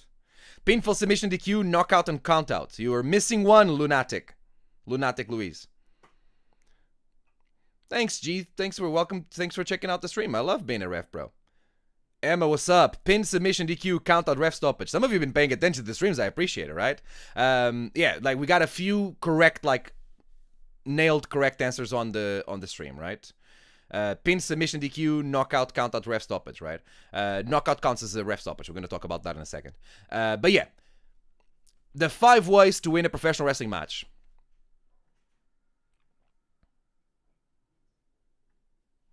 Pinfall, submission, count out, disqualification, and referee's decision, also known as referee stoppage, right? I think these terms can be interchangeable. I learned ref stoppage from you a few weeks ago. Thank you. There you go. I'm trying to educate the masses here. That's all I'm doing here. I try to contribute to the world of professional wrestling. Anthony Russell, 5 ways to win a wrestling match. If you ask Dave Ratcho via ChatGPT. Siri, what are the 5 ways to win a professional wrestling match? Oh, didn't work. Oh, I gotta type it. Don't make me type it. What are the 5 ways to win a professional wrestling match? Do you want me to use ChatGPT to answer that? Yes, use ChatGPT. I'm going for Siri because I know that Siri works with ChatGPT, so here we go. ChatGPT asks, could you clarify what you'd like me to do with the information about winning a professional wrestling match? Oh. I didn't know. I read that to you. Ah, here we go. In professional wrestling, matches can be won through 5 primary methods. Pinfall, holding your opponent's shoulders flat for the mat for a count to 3. Submission, forcing your opponent to give up by applying a hold that causes pain or immobilization. Count out, when an opponent remains outside the ring beyond the referee's count, typically to 10. Disqualification, if an opponent breaks the rules such as using illegal moves or interference. And knockout, referee stoppage, if an opponent is rendered unable to continue, referee can stop the match declaring a count out. That's the answers from ChatGPT via Siri. And to be fair, they are not completely correct. And we're going to discuss this here. I've seen matches where DQ means the match is defunct a lot. Defunct. I feel like I didn't fully understand your message there, G. Right. These are the 5 ways a match can end. And we're going to discuss the rules of pro wrestling from the perspective of how they apply in these 5 ways for a match to end, right? So, first things first, pinfall. What is a pinfall ending to a match? Pinfall is when one wrestler pins their opponent's shoulder blades to the mat for the count of 3 by the referee, right? Let's discuss what the shoulder blades are. The shoulder blades are this part of your body right there. I'm wearing a vest, not because it's really hot in this room, but promise you, it's not because I'm sweating buckets as I'm setting up this, but it's because I want to show you what the shoulder blades are. Look at these jacked shoulder blades right there. I can't reach out because I'm too jacked, but it's the bone of the shoulder blades right there. If you have your arms straight, a good reference is the idea that it's in line. It's the part of your back that is in line with the bottom of your arm. So this line right here, and then they point to the shoulder blades, which are that part right there. I can't reach. Where's my...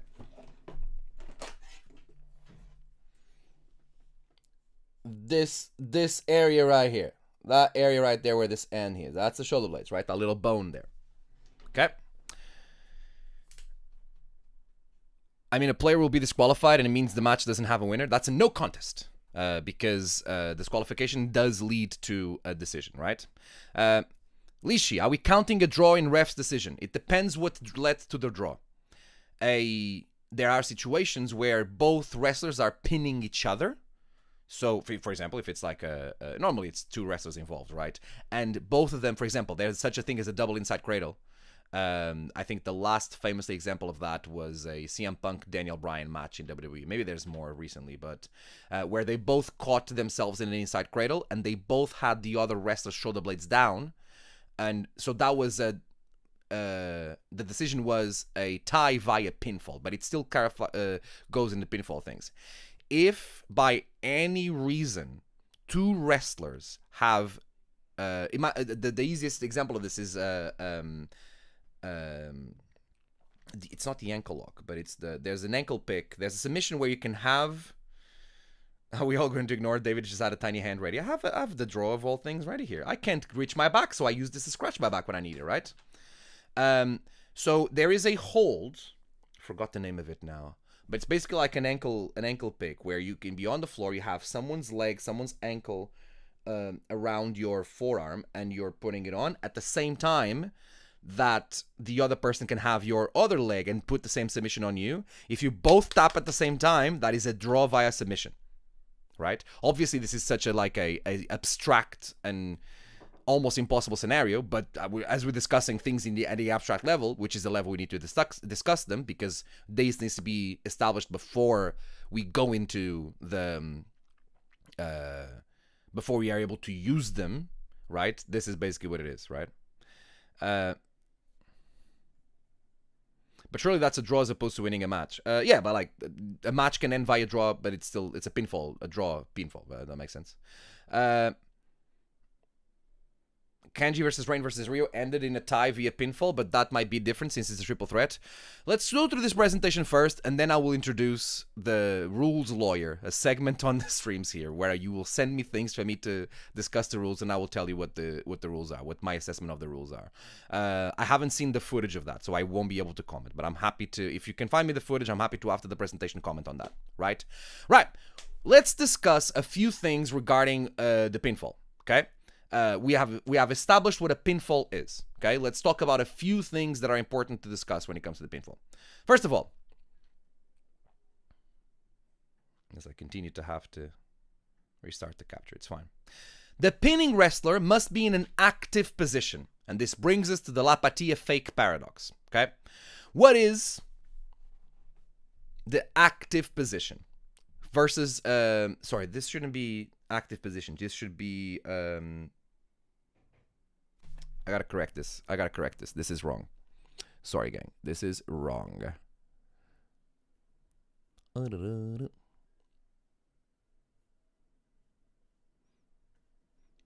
is not the right word.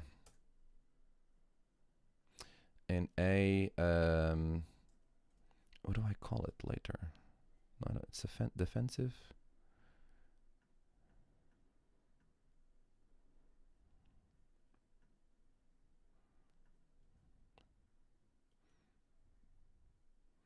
What is it?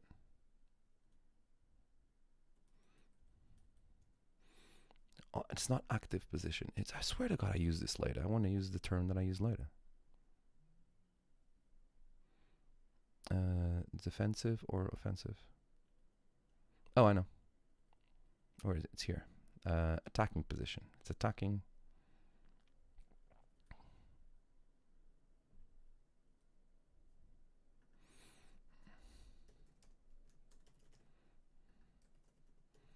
Always proofread your work.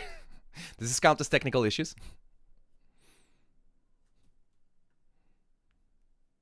Right. Where were we?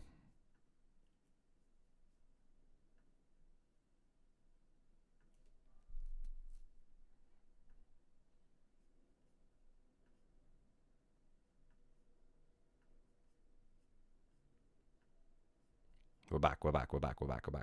Thanks for your patience. As I was saying,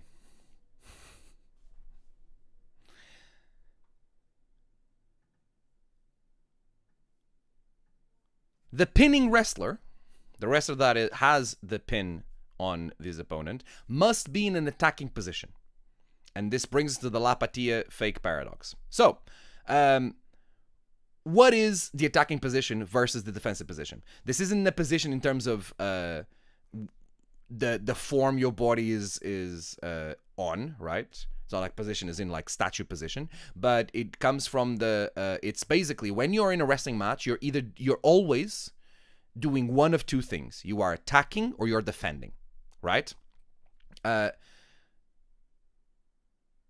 think this is pretty easy to understand, right? Someone is attacking when they are on offense and someone is defending when they are not on offense. It is hard for two people to be on offense at the same time, but it can happen. It also can happen that you change between the attack and defending position extremely rapidly, multiple times within 1 second. Especially in cruiserweight matches where everyone is being super fast. But something the referee needs to keep track of is the idea that someone needs to be in attacking and defensive position, and it's much easier for that to happen when we are talking about decisions, pinfall or submissions. And that brings us to the La Patilla fake paradox, right? So is this the rule that was looked at with Reigns arrest in 2027? And he won because he was the one with the active pin. I would have to see footage back to see what it is and see if I agree with the decision that was made there, okay? So what is the La Patilla fake paradox?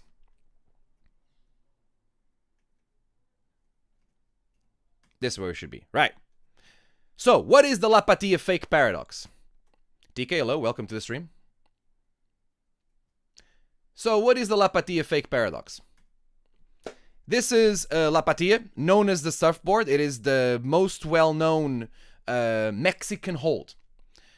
I'm sure you've seen this hold plenty of times, popularized by into the world, the general world, by Jushin Thunder Liger. Here you can see at the time Daniel Bryan applying it to CM Punk. You will notice that the referee is not counting La Patilla as a pinfall. You will also notice that the referee, like an idiot, is checking if Daniel Bryan's shoulder blades are down. We can blatantly see that Daniel Bryan's shoulder blades are down. And you will blatantly see that every single wrestler that has a La Patilla applied has his shoulder blades down, and he has a wrestler on top of them. However, we never see referees counting the pin for the La Patilla, and we would find strange if wrestlers would count the pin for the La Patilla.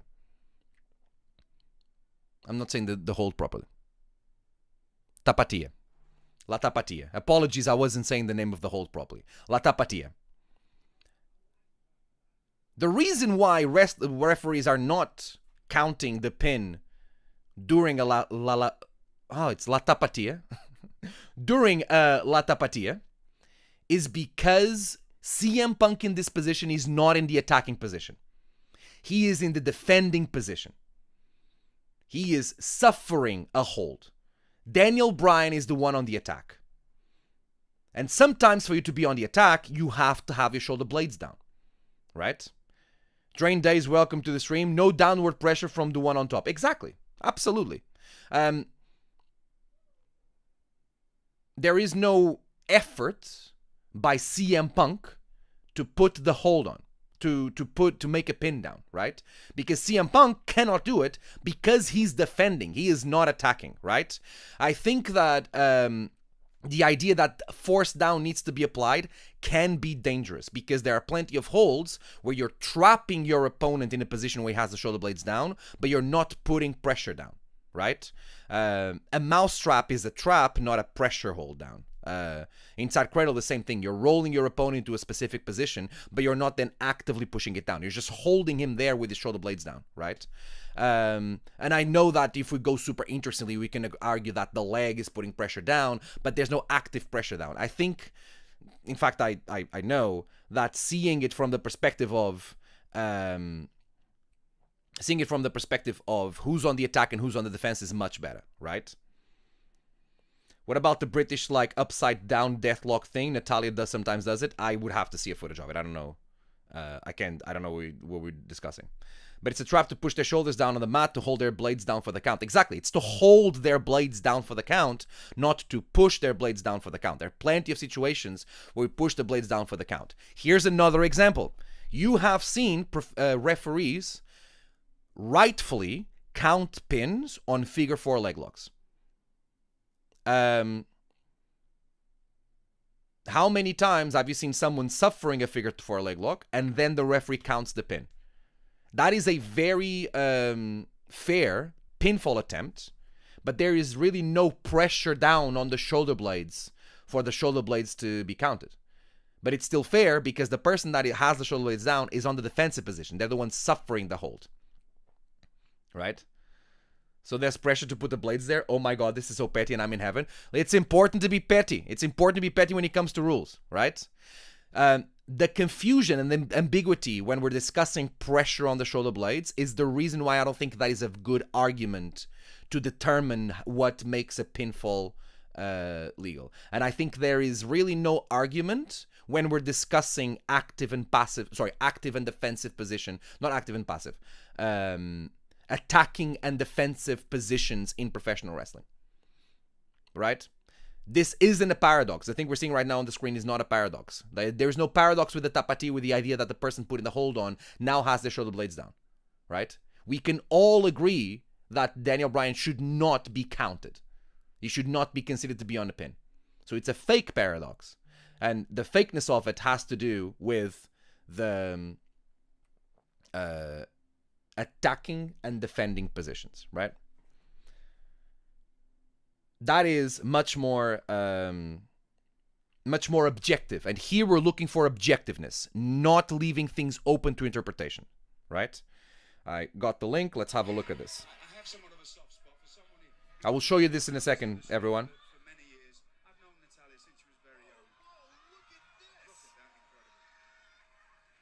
Oh, this is the same thing as La Tapatia.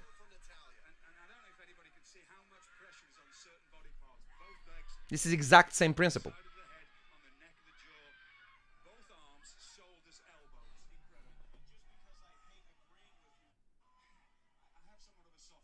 Here's the hold that TK is talking about.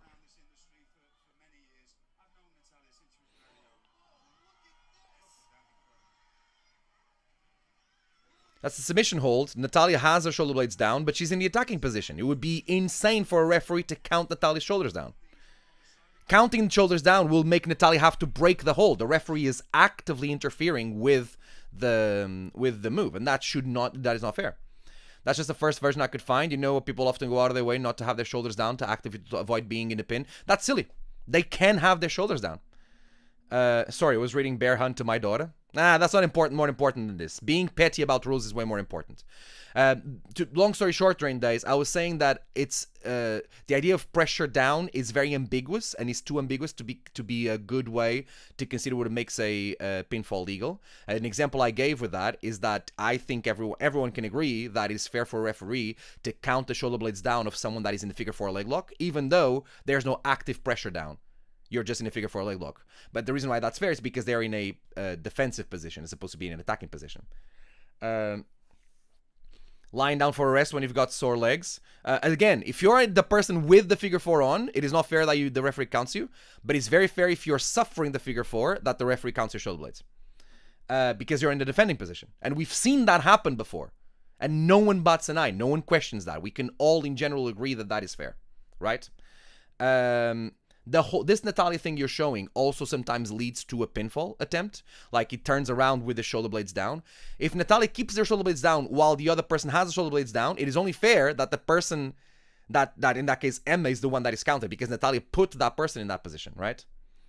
If the one on top in this video was pressing the shoulders down, it'd be a pin even though they're in the defensive position. What video? The La Tapatia?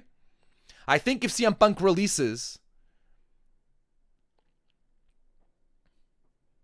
Let me get this back. Let me use this GIF back, okay?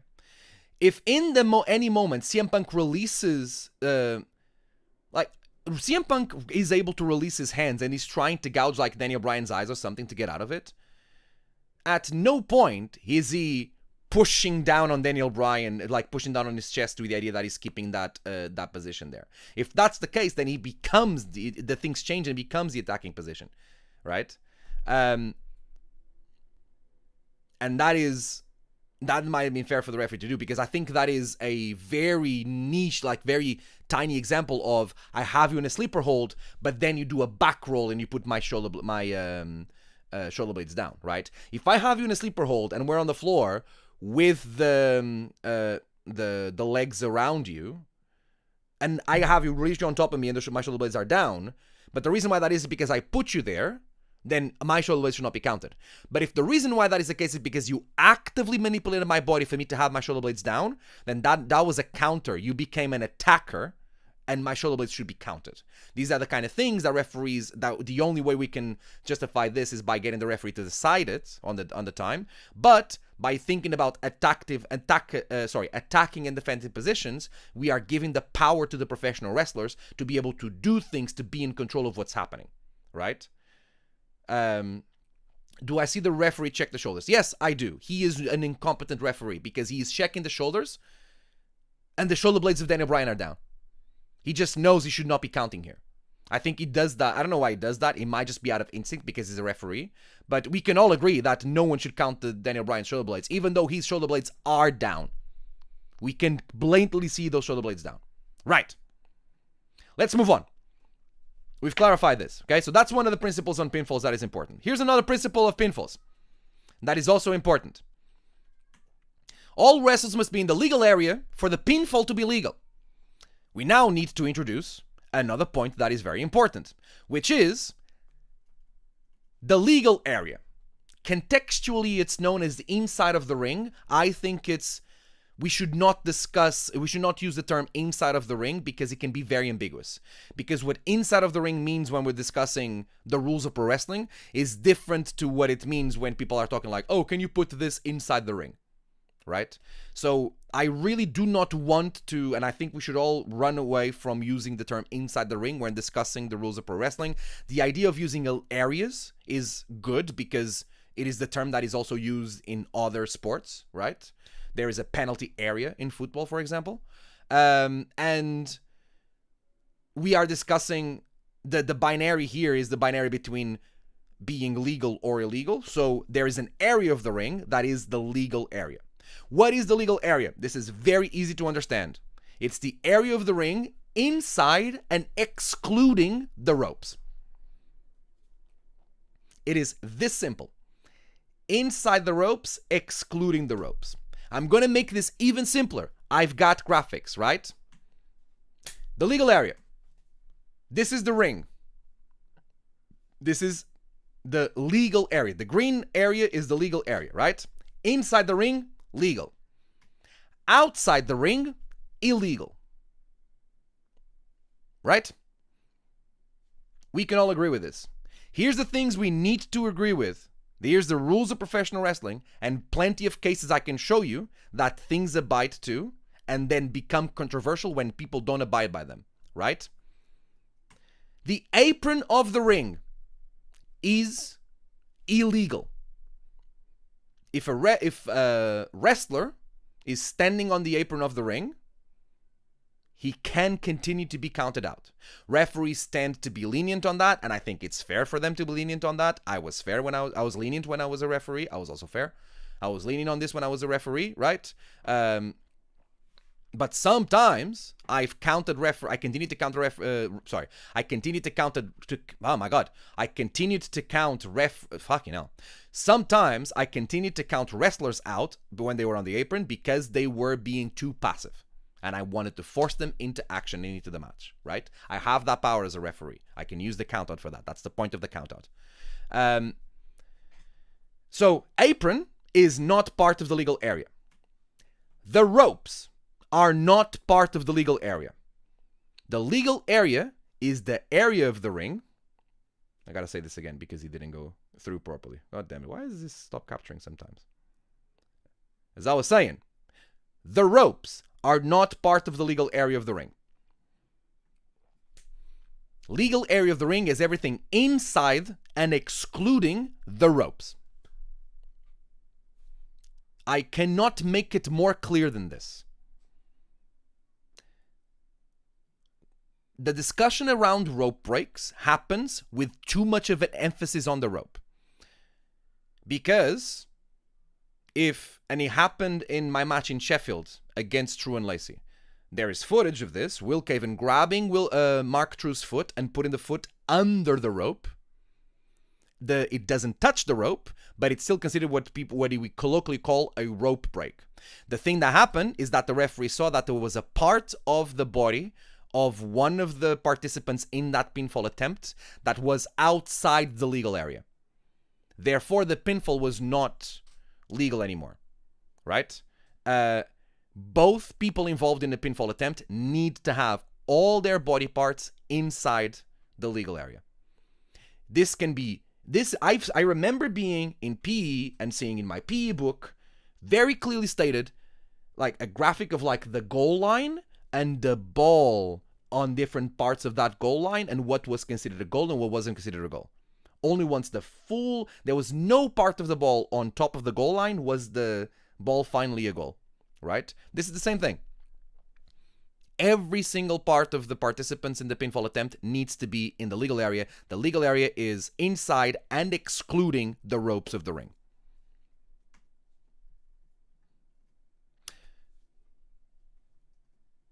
A pinfall is legal when everything is inside the ring. A pinfall becomes an illegal pinfall when any body part, when any part of the participants in this pinfall attempt goes outside the legal area of the ring, right? A pinfall that at any point becomes illegal cannot change its status to legal. The moment the referee determines that a pinfall is illegal, then that pinfall attempt in itself cannot suddenly become legal.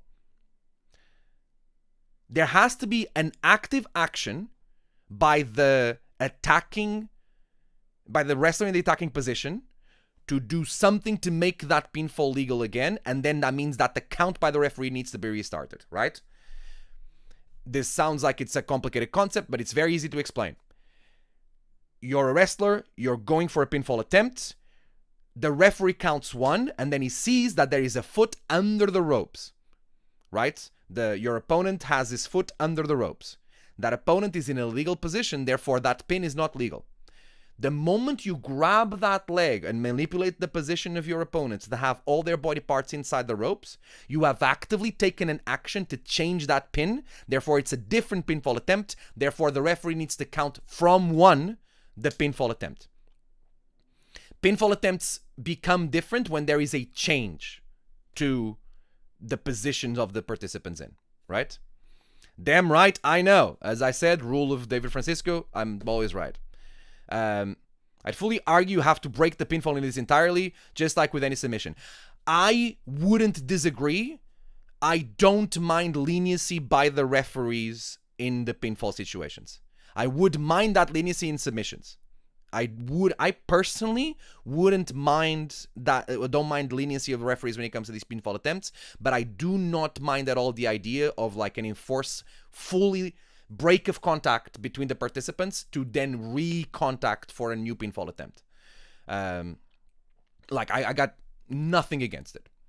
So you can't just grab the leg after it touches the ropes. You can, but technically it becomes a different, by you grabbing that leg, it becomes a different pinfall attempt. Therefore, the referee is now good to count, right? The argument that Rain Days is putting forward here, Emma, is that you have to literally stop touching your opponent and touch him again. And I think referees tend to be lenient with the idea that you don't completely break contact for it. But because you change the position somehow, it immediately counts as a different pinfall submission. The reason why I don't mind the leniency is because the referee restarts the count. The count only starts when the position of the pinfall is correct, where in a submission, the submission is an instant decision, right? The pinfall is a 3 count, and I think that is the reason why I don't mind the leniency in pinfalls, but I'm very against the leniency in submissions. Because there's still a process after the change, if that makes sense, right? Hope everyone is hearing with me here when it comes to pinfalls. If you have any questions when it comes to clarification of the points we're doing here, ask them now. If you have questions that basically are building on top of this and take us somewhere else, save them to the question section at the end of the presentation. Okay? So that is pinfall, the most common way of determining the winner of a wrestling match, or a decision, determining a decision in a wrestling match. A tie is a decision, a no contest is a decision, which is the pinfall. Okay? Let's move on to the next one, which is the submission, right? What is a submission in professional wrestling? Is when one wrestler submits, a decision happens when one wrestler submits by tapping out or verbally submitting, right? We got the famous tap out. We got the, oh, I quit. Yes, I submit. Both of them have the exact same value. Both of them are submissions, okay? A few notes when it comes to the submissions here. Wrestlers don't have to be in contact for a submission to occur. We've seen this in, I don't think we've ever seen this in professional wrestling, and if it did, I am not knowledge of it, but I've seen this in, for example, MMA, where one of the fighters simply, there's no contact between them two, and I think the most recent case I've seen of this, it was just basically a fighter that is way better than his opponent, and this was like amateur fighting, so there wasn't like a professional for money or whatever. After like he realized that was the case, he very graciously tapped the floor, and he quit. Basically, they were both standing, they were separated, they were about to engage again in combat, and before they did, he just like took a step forward, crouched down, tapped the floor, and that was a submission. The decision there was a submission by that wrestler. He lost by submission, but there was really no, he didn't even count for his record, so he didn't mind doing that at all, right? And the same thing can happen in pro wrestling, right? Pereira Gamer, what's up? Thank you so much for the follow. Bem-vindo. Obrigadinho pelo follow. Fica aí desse lado. So that can happen in pro wrestling as well, right? A wrestler can just tell to the referee, I quit. And that's submission. Ding, ding, ding, ring the bell. He's done, okay? Very similar to the pinfalls, all wrestlers must be inside the legal area for the submission to be legal. And on top of this, just like with the pinfalls, the rule is exactly the same. A submission that at any point becomes illegal cannot change its status to legal. The moment the submission becomes illegal, there has to be, in the case of submissions, a break. Just like in the case of the pinfalls, a break as well, although there's leniency there with the referees in general. But definitely in the case of the submissions, a break for the submission to be legal again. Again, what is the legal area? Here is the description of the legal area. The moment a body part of either of the participants in the submission touches or crosses the line of the legal area, immediately that area is illegal. That submission is illegal, right? Não, tranquilo, não importa. Não, follow é fixe, estamos aí. Tens um podcast, estás a me entrevistar, a gente pode falar sobre isso. Manda-me um mail, yeah? É a melhor forma de eu responder. So, here's some outrage scenarios for us to understand this rule here, okay? If I put you in a bulldog choke on the outside and I drag you into the ring, the bulldog choke doesn't automatically become legal just because we are now fully in the legal area. It is not legal because it started in the illegal area. It started illegally. The hold was illegal because for a hold to be legal, all participants must have their body parts, the totality of their body, inside the legal area. We would feel like it would be outraged if, let's use the bulldog choke, so let's use John Moxley as an example. If John Moxley is sitting on the apron, has his opponents with his feet on the outside, grabs him in the bulldog choke and just drags him inside the ring, rolls him in and keeps the bulldog choke on. That is not valid. That is illegal. We've seen things like the tarantula holds that happen on the ropes and the referee will do a 5 count for the break. Right? Important to remember, technically if your opponent has no contact with you and you verbally give up while in the ropes, because you've broken the legal plane of the ring, your verbal submission will not count. It's niche but useful to know. Absolutely. That is 100% correct. Is there any rule about a manager being able to submit on behalf of a wrestler like throwing in the towel? I'm not covering that here, but the throwing in the towel of a manager is a submission. Definitely counts. Another outrageous example, right?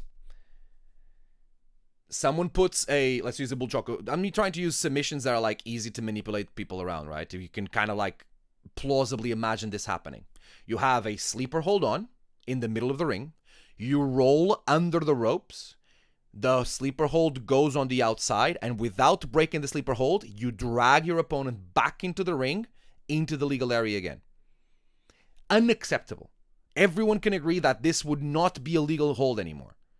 Because it's basically the first example we did, but with extra steps, right? We can all agree this is not acceptable. I think we can all understand what the legal area is. Therefore, if someone lightly brushes the rope when they're in a submission, either putting it on or suffering the submission, immediately they are not, that hold is not legal anymore. A part of a participant's body left the legal area. It's over. It doesn't matter if it's the full body, like the example I just gave, or just a tiny pinky finger. The submission has become illegal. One of the participants crossed the legal area line. Here's an example of this. It would be outrageous in football for someone to be playing by the sideline. I think it's called the sideline, correct me if I'm wrong. And they're playing by the sideline. They end up getting the ball to get out of the sideline, but they continue playing and they bring the ball back inside the sideline. And the play continues. It would be outrageous for the play to continue. Everyone would be angry at the referee and wanting for the play to stop because the ball has left the field, the legal area of the match. This is the exact same example. It doesn't matter if it was just a little bit and he was able to bring it back in again. It's over. There is an objective rule that has to be followed and enforced. There is no gray area and ambiguity here, no matter how much AI hallucinates this. We can all agree this, right? Is anyone not in agreement with this? Anyone wants to argue for the gray area? I don't think anyone does. And I think I've made it very clear why it is not a positive thing to argue for the gray area and who benefits from people arguing for the gray area, right? I've seen that in football. Referees are rubbish. Listen, referees aren't perfect, right? But the fact that we're all in agreement that would be an issue is a great example of what we're talking about here. Not unless Dave Bradshaw is here. Dave Bradshaw is paid by Revolution Pro Wrestling. I think he's protecting his interests, right? So yeah, a submission that at any point becomes illegal cannot just by itself change its status to legal. There has to be a break for a new submission to be put on. And it doesn't matter if it's just like, whoop, and then you put it back on, but it has to be legal. We've seen this a lot. I can show you a lot of footage on specific like headlocks, right? A referee catches a wrestler like grabbing a hair in the headlock and tells him to break the headlock, break the hold, and the wrestler just goes, whoop, breaks the hold separation, immediately gets the headlock back on. And no one bats an eye. The hold became legal again, but there was a visual separation and break, right?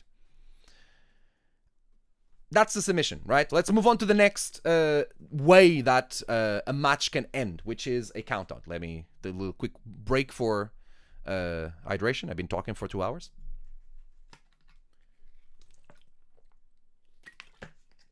Ugh. Countout. Countout is when one wrestler gets counted out by remaining outside the legal area, ignore the extra L there, for the duration of a predetermined count by the referee. We have determined what the legal area is. I don't need to show the graphic one more time, but I will for fun. That's the legal area. If a wrestler willingly remains outside, actually willingly is not a fair condition for this. If a wrestler remains, willingly or not, outside the legal area, past a predetermined count period that is going to be shown as the count by the referee, then he will be counted out. So if you have a sharpshooter and you reach the ropes, it's not enough to just pull them back in. There needs to be a total separation. Yes, DMR. Exactly. Exactly. And we're talking about singles matches. I'm going to give you an example later of how that would be... Actually, no, it wouldn't be legal because the submission immediately becomes illegal. Exactly. Or perhaps a half crab. Yes. Yes. Yes.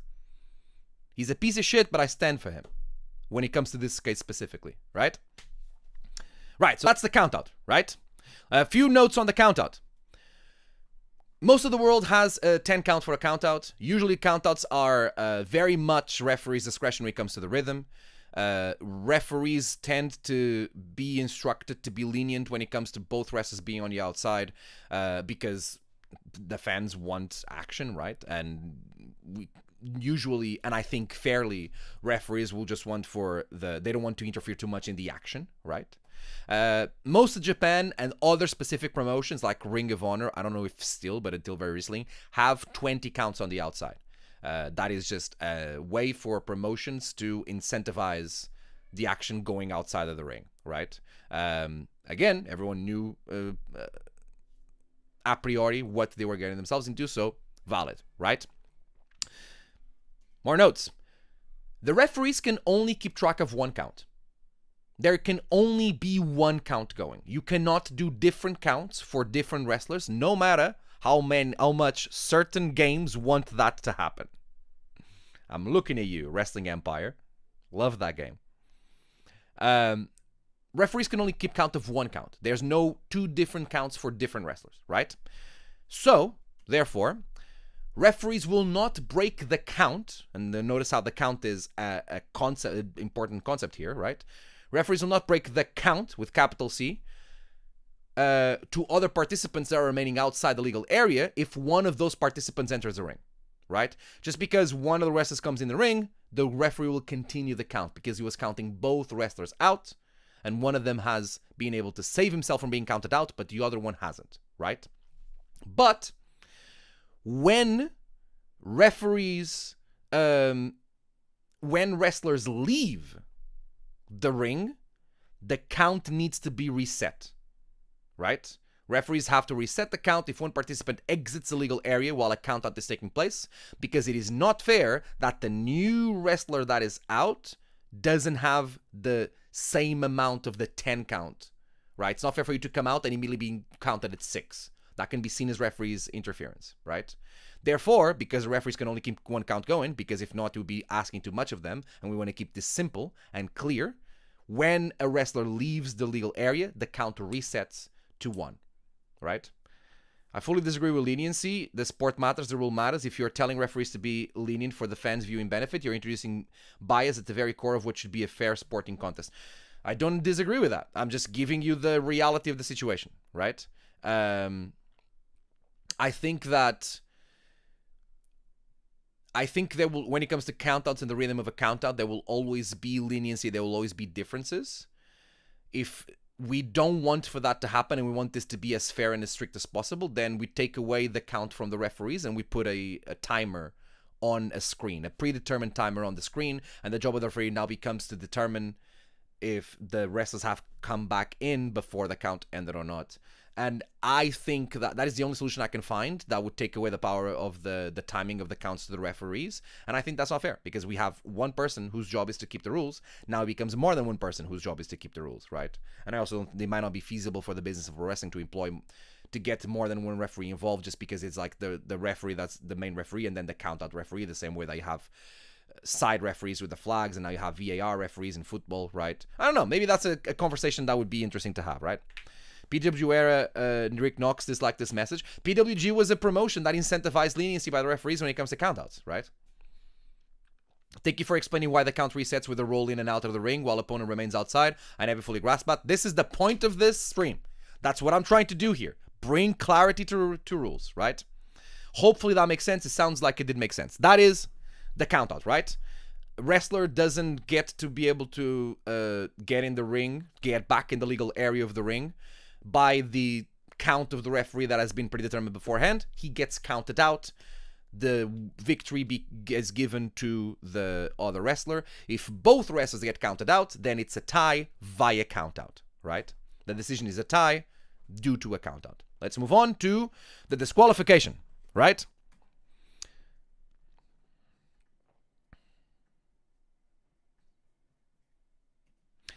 Disqualification. The referee disqualifies one wrestler from the match, awarding the win to the opponent. So this is fully on the referee's decision, right? Artidero lived on the referee following the action through the stands instead of counting both out. Used to annoy me a lot. That still happens to this day. And I've been in matches where the referees has decided to do that. And I think it's because the referee realized, like, hey, David Francisco is wearing jeans. This is being sold as like a chaos match. The last thing that we want now is to not give the people the chaos, right? And again, we could argue if that is the fairest thing to do, because again, like, I agree with the idea of Drain Days of like the sport matters, therefore the rules matter. But I think that sometimes leniency is the fairest thing for the wrestlers involved. So, 3 categories. We're not gonna. I want to tell you that we're not gonna go through an extensive list of things that can be a disqualification, right? Because this is long enough, and we can discuss that. And I at the same time, like, different offenses are are at different levels in different places. So let's look at disqualifications in purely in the way that they can end the match, right? So I just wanted to make the note that we could go deeply into the disqualification of what warrants and doesn't warrant a disqualification, right? But there are 3 categories of disqualification offenses, right? A disqualification offense is a thing you do that can warrant a disqualification at some level. And the level that warrants a disqualification are these 3 categories that we're talking about, right? One is the verbal warning. You do something that the referee gives you a verbal warning for, right? The second one is the 5 count. We all know what the 5 count leading to a disqualification is, right? And basically, the 5 count is a more serious verbal warning. It's a way to empower the referee to get the wrestler to stop the action that he's taking, to stop the disqualification offense that he's in the midst of, right? You see this a lot with engaging with an opponent in a defensive position while that opponent is against the ropes or against the corner. The reason why that is a disqualification offense is because by being against the ropes or against the corner, it makes it harder for that wrestler to be able to turn it around and become the attacking wrestler, right? Like, it takes away the ability to do that. So the referee wants those situations to be minimized, to give the defending wrestler an opportunity to turn things around and become an attacking wrestler, right? To be in an attacking position. Therefore, the 5 count gets engaged of like, this is how long you have, right? Again, the referees have leniency when it comes to the speed of the 5 count, right? And you've seen 5 counts that are what we consider like the slow normal 5 counts, and you've seen angry referees who just 5 count really fast because it's the 3rd time that this is happening, right? And they are really trying their best not to disqualify you. Has anyone ever seen the extremely ruled Iron Man match from Evil Uno's Mystery Wrestling? That's this on steroids. I haven't seen it, but I'm curious now. Sounds like the kind of match I would enjoy. The 3rd category is an immediate disqualification. Pretty obvious. Something happens, immediately the referee will call for a disqualification. What actions belong in each category depend on the promotion and the current meta of professional wrestling, right? For example, the punches. Punches used to be an immediate disqualification offense, and they have lately obviously become only verbal warnings. There's plenty of... the circumstances will determine in which category the disqualifications offenses are, right? So... the time we are in, the country we are in, right? All of that. A note that I have on this, something that has been irritating me a lot lately. It is outrageous that pulling the referee out of the ring when the referee is in the middle of a pinfall count is not an immediate disqualification and is only a verbal warning. It is outrageous that someone would do something that blatant and it doesn't count as a disqualification. Because if a pin is happening and someone comes in and breaks that pin by attacking the wrestlers, it is an immediate disqualification. But if the same result happens by pulling the referee out, putting the hands on the referee, which is usually an immediate disqualification, it only becomes a verbal warning. And I think that this needs to change. Gideon moans about close punches all the time. Yeah, it's a disqualification offense. Close punches are not legal in wrestling. But I use close punches all the time because they are only verbal warnings. I know that the only thing I'm going to get is a verbal warning. If I am careful with how many punches I use, I can get away with it. Cecil Nix is just the best. I don't think I've ever seen Cecil Nix in wrestling, you know. Pulling the ref out mid-count is the worst spot in wrestling. Hated will die on the hill, 10 toes in the dirt. 7 feet under. Right, so we're going to leave disqualification there when it comes to talking about it, but obviously we could do 2 hours on the disqualification offenses and the kind of things that warrant a disqualification offense, which category they belong to, and should they be in that category, right? Right, and last but not least, the referee's decision. It's basically when the referee decides to end the match and there is no obligation of the referee to determine a winner by ending the match, right? Please set up a campaign to stop this. No, I'm a professional wrestler. I will take advantage of the fact that this is the case. Someone else can deal with determining the rules, right? With changing the rules and everything. Right now, I know what the rules are. I know what the consequences are, and I'm going to play the game. It is not my job to determine how the game is played. It is my job to play the game, right? I'm just explaining to you how the game is played. That's the point of this stream right here, to clarify some confusions that have been happening lately, right? So, let's talk about referee's decisions. Referee decides to end the match without the obligation of determining a winner, right? Let's talk about a few common instances of matches that end via referee decision. This is not an exhaustive list. There are more examples, but these tend to be the most common ones, right? The most common one is submission, actually, right? When a match ends because a referee determined that a wrestler is not able to return to an attacking position, then that is a referee's decision to end the match, but it ends the match via submission, right? These are kind of like interchangeable. A wrestler that gets choked out loses by submission, but that is a submission. It's a referee's decision submission, right? That one goes under the category of referee's decision because, again, making it very plain, it was a decision by the referee that ended the match as opposed to a decision by the wrestler. I quit to end the match. Does that make sense? That's why it goes under the referee decision category. That it's the onus of that decision is on him. Same thing happens if, like, yeah, let's just keep with this. Like, there's more to it than just the choking out submission, but the choking out submission is the best example that I can give you of this, right? Another instance that's very common is a no contest, right? The referee determines that the conditions aren't met for the match to obtain a decision anymore. Like, stuff has happened. The ring broke. You know? The referee like, oh crap, this ring broke. The conditions aren't met anymore for this match to happen. The match was happening and suddenly 17 people ran in and decided to attack the two participants of the match. I don't think I can determine a winner after this. No contest. Anything that implies the referee not being able to, in fairness, determine a winner anymore or come up to a decision when it comes to a decision to the match is a no contest. Side note, there has been plenty of referees throughout history who cowardly it's called a match a no contest as opposed to disqualifying the person that should have been disqualified and awarding the winner to the other person. Sometimes, it doesn't happen as much, but it used to. Sometimes, wrestlers will hide behind referees will hide behind no contests to not have to make a decision.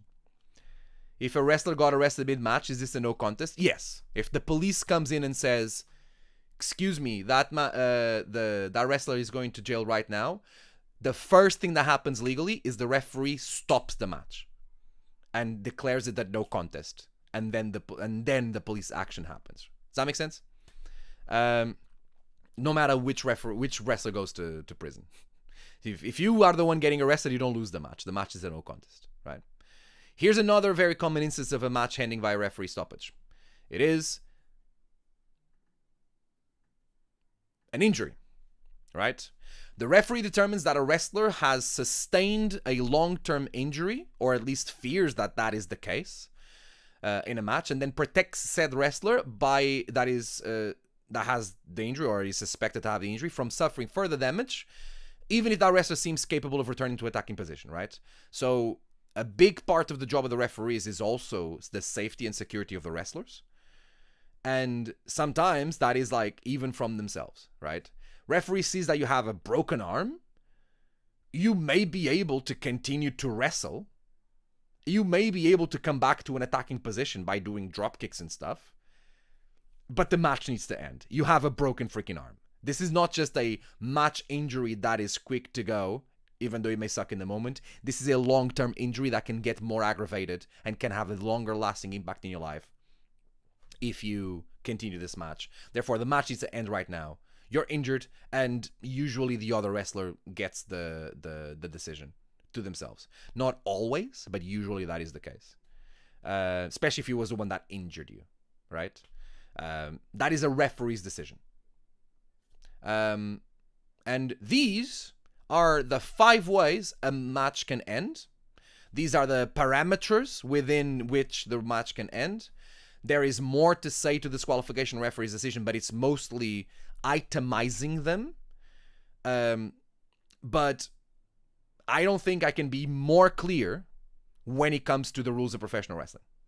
Weirdly enough, the responsibility for wrestler safety was the reason climbing the ropes and attacking your opponent from an elevated position was illegal. Exactly. There was a belief, probably back when wrestlers were much bigger and injuries from climbing up the top rope were more common, that doing that would injure an opponent more often, therefore it became illegal, right? It became cause for disqualification. Same with throwing opponents over the top rope. At some point in America was considered a disqualification. And if you look at the disqualifications, same way as like fouls in football or anything, the reason why they're there is to put a barrier in the things that wrestlers can and cannot do to each other, so that there aren't long-term consequences of specific things that happen in wrestling matches, right? It's about the safety of the wrestlers. Like, rules are also there to make sure that the safety of the wrestlers is guaranteed, right? Yes. Let's talk about, go for a note on stipulation matches, right? Let's break down what a stipulation match is. We're not going to go through stipulation matches here today. I just want to touch on them and then give you an example of it, right? A stipulation match is purely a match where these rules, these standard rules, are added or taken away. Or modified. Modified can be another way to put it, right? It's easy to understand the addition of rules, right? Or the modification of rules. Win happens when you touch 4 corners, as opposed to win happens when there's a pinfall, right? Yeah, you're completely replacing what brings a decision in a match with something else. But the most common stipulation matches actually are matches where rules are taken away. And the most common variety is the no disqualification variety, right?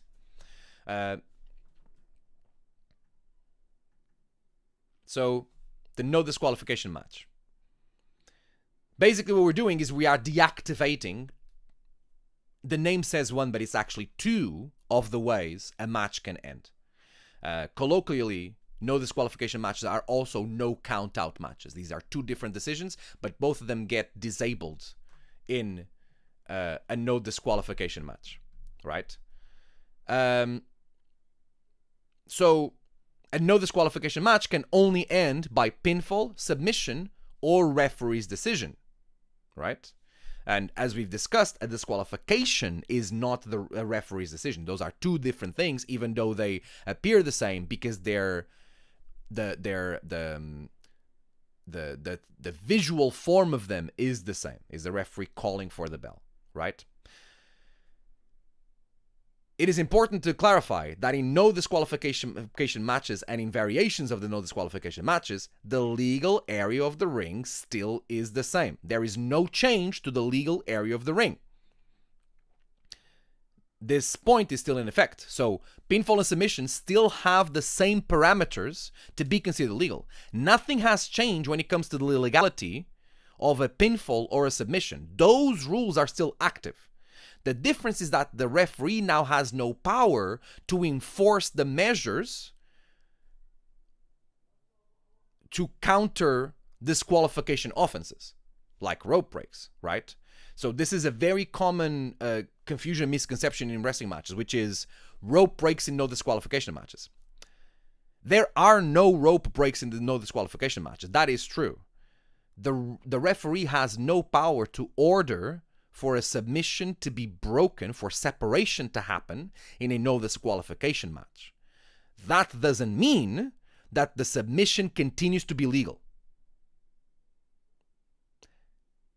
If a wrestler grabs the rope,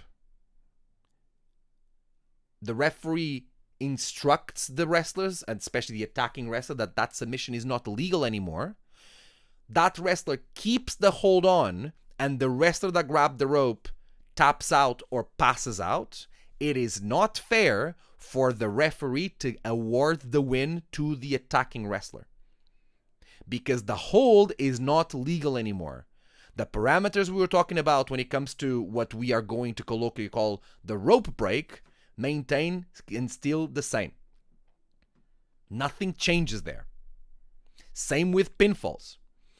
There are rope breaks in what we call the rope break pinfall in the no disqualification match because the pinfall is not legal anymore. The moment the wrestler puts his foot on a rope, the pinfall is not legal anymore. The difference, that is the thing that makes the difference between a no disqualification and a false count anywhere match. A false count anywhere match, this idea, basically what a false count anywhere match is that the legal area, that what we've discussed as the legal area of the ring, expands to the world. There is no more an illegal area of the match. Decisions can happen anywhere.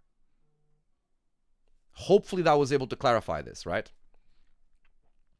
So the rules have become more lenient over time. Yes, 100%. There is much more allowed in wrestling. I cannot think of an example of something that has been more enforced, that went the other way of becoming less lenient. And I think some things should go, right? And then it also becomes a little bit like the meta of wrestling. Things that didn't used to be like disqualifications or paying attention to now become. Like there's been some examples in tag matches in WWE especially where like matches end because of an unwritten rule of you're allowed one break per participant in a tag team match. If the same person breaks a pinfall or a submission twice, then that team gets disqualified. But that is not a rule that is written anywhere. But then it has been enforced very rarely in WWE. It's silly. I think it's a silly rule. Or it's like either you make it very obvious and clear that that is the rule, or you don't, right? So in a no DQ, if you make the ropes, the submission doesn't count. Exactly. If you make the ropes in a no disqualification match, the submission is still illegal and should not count, and it does not count, and bad referees will allow it to continue. A wrestler can continue to put the hold on to put more damage to his opponent, right? You can't disqualify a wrestler by keeping a submission on after the submission is illegal. The referee has lost that power, but the submission is not legal. Therefore, it cannot count to a decision. Full match isn't online, but I found a clip of the extremely ruled. Oh, is this the... I'll watch it after. Not really ruled, but concussion protocol has made ref stoppage more frequent, more strict than it used to be in those cases, because it used to be just, hey, they're fine, so keep going. 100%. Referees have been trained. That is a referee stoppage, right? The referee's decision.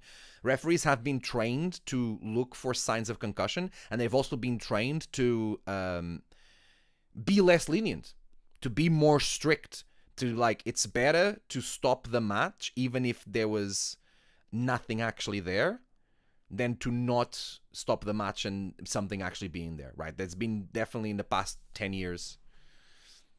Decade was it 2005? 20 years now, right? Definitely like an effort in that case. But it's still different from company to company, right? Like in Japan, you won't stop a match for that. But in America, you will. And here you will. I hate that in tag team wrestling, make it an actual rule if that's what you were enforcing. Yeah, I agree, 100%. Closed fists becoming lenient is the entire reason I absolutely hate American wrestling. Yeah, they just became more and more lenient, especially like in around the time of the Attitude. No, even before the Attitude Era. What am I talking about? Yeah.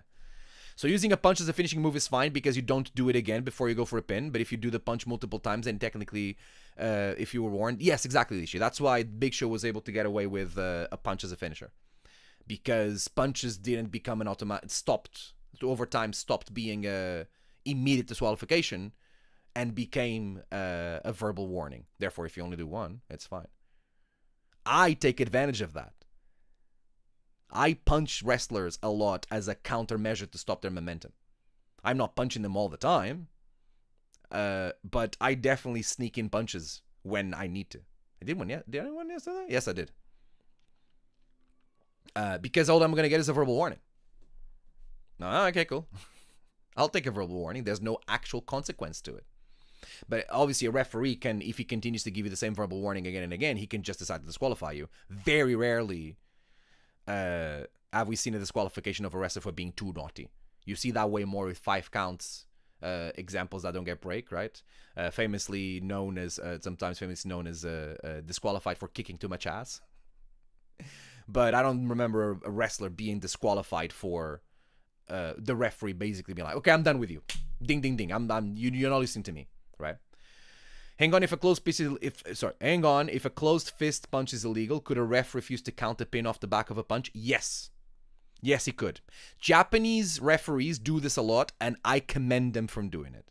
I think it's a great thing that they do. You will see a lot in Japanese wrestling, a wrestler attacking another wrestler on the outside, ramming into the barricade, yada, yada, yada, throwing him into the ring, going for the pin, and like Red Shoes is the sassiest referee that I've seen doing this, where he goes like, no, I'm not counting this pin. You were beating him up on the outside. No chance I'm going to count this pin. It is not fair what happened here, and this is your punishment. And I think that's fair. I think that's fair for a referee to do. I don't think referees should be robots. As much as it doesn't pain me. It is what it is, right? I know that in Japan, I can beat people up on the outside. Nothing's going to happen to me. I know that when I throw them back in the ring, I should not put them in a pinfall because I know the referee's not going to count it. I learned that lesson. Thank you. Like, we live in the real world, right? Right. Final thoughts and considerations on rules. You can get your questions ready. First of all, this is, we're not talking about like my thoughts and considerations. We are getting away from the facts part to things that I consider. It was a mix, right? I think we can all agree with this point here, right? A well-defined set of rules takes decision power away from every human involved in a contest, which makes the contest more fair. The less the result of the contest has to be decided on the spot by humans, the more fair the contest is. If all we're doing is enforcing the rules that have been predetermined, then the better, the more fair, and the more fun the contest is, be it a professional wrestling match or a game of Uno. The best game of Unos are the ones where you before ask, okay, table, what rules are we playing with? As opposed to when something happens, you go, oh no, I play this way, and I play this way, and you have to stop the game to decide which rule you're going to enforce. Grab that principle, apply it to professional wrestling, right? Here's a question, and I don't have an answer for this. I just want to put this forward, right? Having in mind the interest that promotions have that we discussed earlier in the presentation, who referees the referees?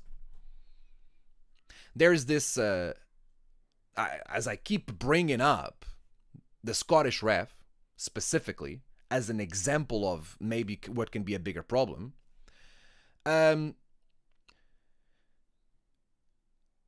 It's been fun to see RevPro not addressing the way that my title was taken away from me, or the way that rope break should have been enforced, and standing by the Scottish ref's decision. And I understand that promotions will benefit from referees feeling like they have that power, because then promotions can ask referees to take certain decisions. But I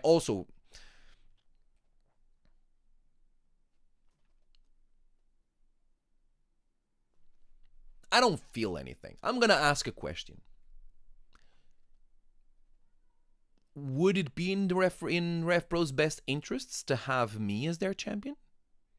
Would it be in RevPro's best interests to have TK Cooper as their champion? I'll even flip this the other way around. I'll ask to the air the same question that I've asked Amira Blair the other day on stream, just with different parameters. Is it not in the best interest of the promotion to make sure that there are no dark clouds floating over any championship reign? I believe it is. But this is just me on a stream, isn't it?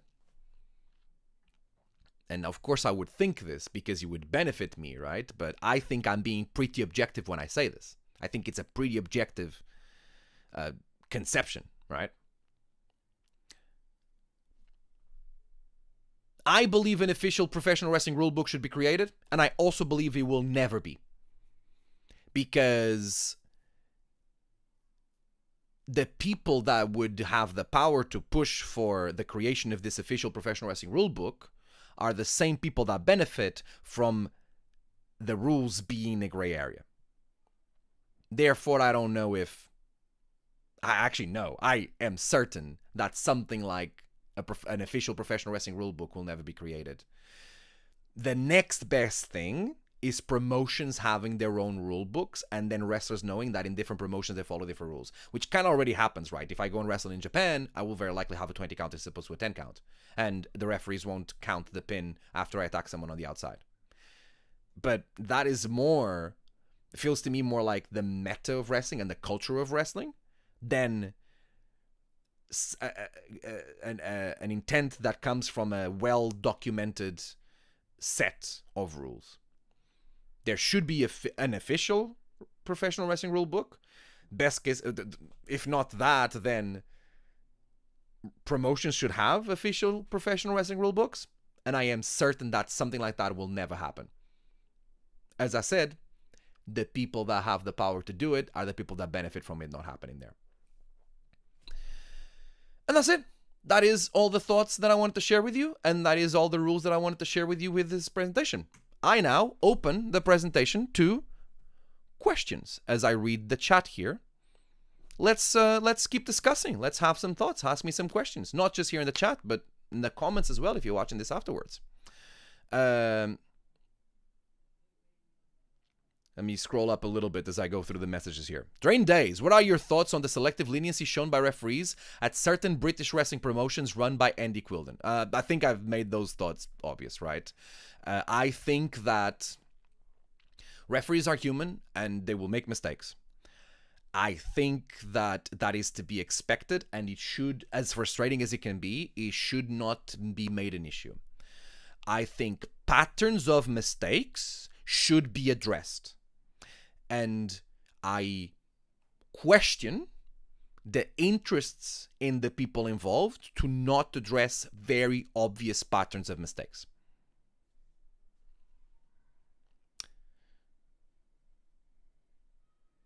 From the fact that I don't have the Undisputed British Heavyweight Championship in this shelf right now, all the way to me being able to trip in front of Will Caven, and because of that, Will Caven being kicked out.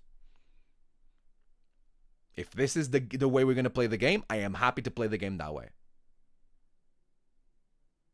I don't sit here on this chair and talk to you about false morality. The world is what it is.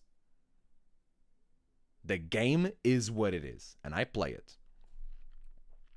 Is there a rule for when a referee can take over from the game ref?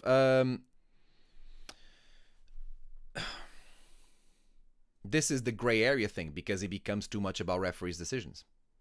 Here's my suggestion, and here's what I think it should be. And I know this will benefit me, but I promise you this is my belief, and it was already before the events of the Southampton show in February 2025. The moment the second referee joins the match, the power of decision should totally be transferred to that second referee. The reason why a second referee has joined the match is because the first referee has become impaired in some capacity. Why is it that the referee is so impaired that a second referee has to come out and take over his job, but it's only for a few minutes and then later he's able to make decisions normally?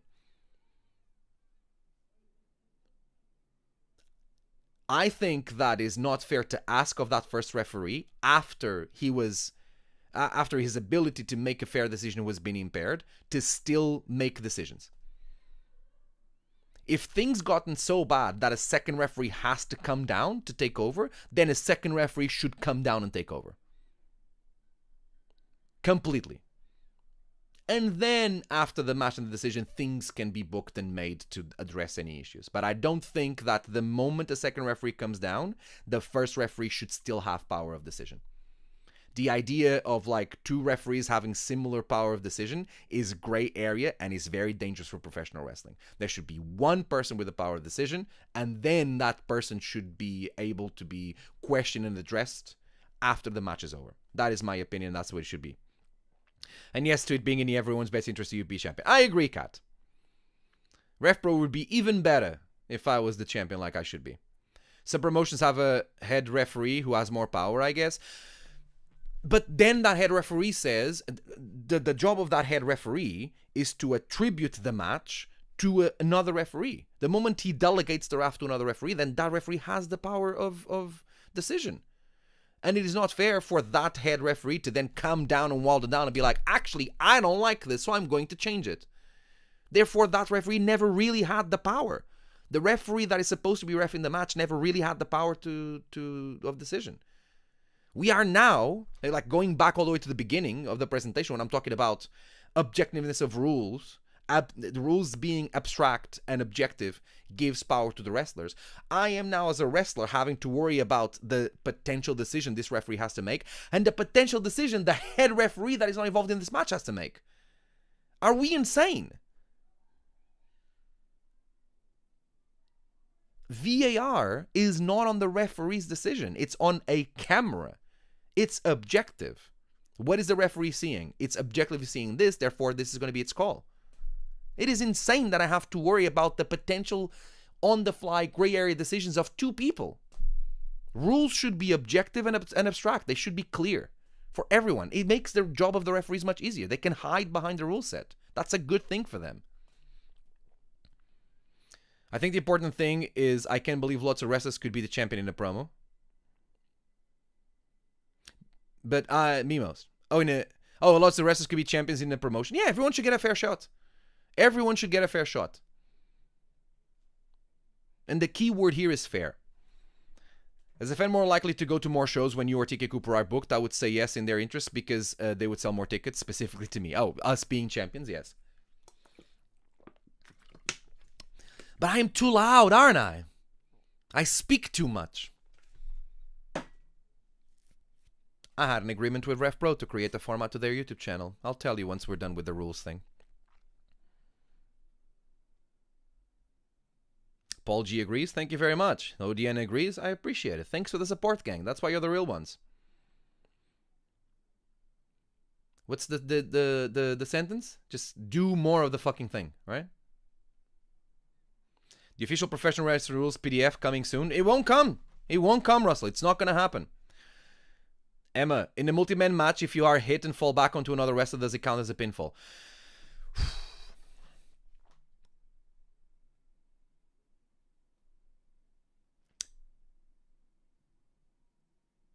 I would say so. I would say so. Even if the wrestler that got hit and then fell on another wrestler didn't actively try to pin, everyone is still trying to get a pin. And, equally important, everyone is still trying not to be pinned. So, there is still a chance for the wrestler underneath to not be, to like... The wrestler underneath is on a defensive position. Therefore, he's being pinned. Right? It doesn't matter if the other wrestler isn't fully on an attacking position. The key is the wrestler being pinned being on a defensive position, not the wrestling doing the pin being on the attacking position. Right? The onus is on the side of the wrestler being pinned being on a defensive position. Therefore, yes, it should 100% count as a pinfall. And that is like a particularity of multi-man matches, which is a stipulation match, right? I was certain this presentation was going to end with remember the rules only count the official sees. While I fully agree with that, I don't use that as like a zing gotcha, you know. I don't like the concept of bending the rules because I think discussing things like that, and I know that's not what you're doing. It just brings me back to that place. The more I think the discussion around wrestlers being good at bending the rules benefits the same people that want the gray area to exist. I am not good at bending the rules. I am good at playing the rules. I know what I can and I can't do, and the proof of that is that I haven't been disqualified for something I think I can do. I am not good at bending the rules. I am good at knowing what the rules are and playing them for what they are. Presenting what I do as being someone that bends the rules is a slippery slope to putting forward the idea that rules should have gray areas to combat these wrestlers that bend them. Therefore, there needs to be the only way you can defend yourself against a bad man who knows the rules is with a good man who knows the rules. That is an enormous slippery slope for abuse of rules on both parts. Rules should be obvious and clear so that they're not abused. The onus here is on the rules, not on the people that are putting them forward. And yeah, like any variation of this wrestler is good at bending the rules is another path towards giving promotions more power over the rules. I'm not comfortable with modern referees having headsets while performing their duties. I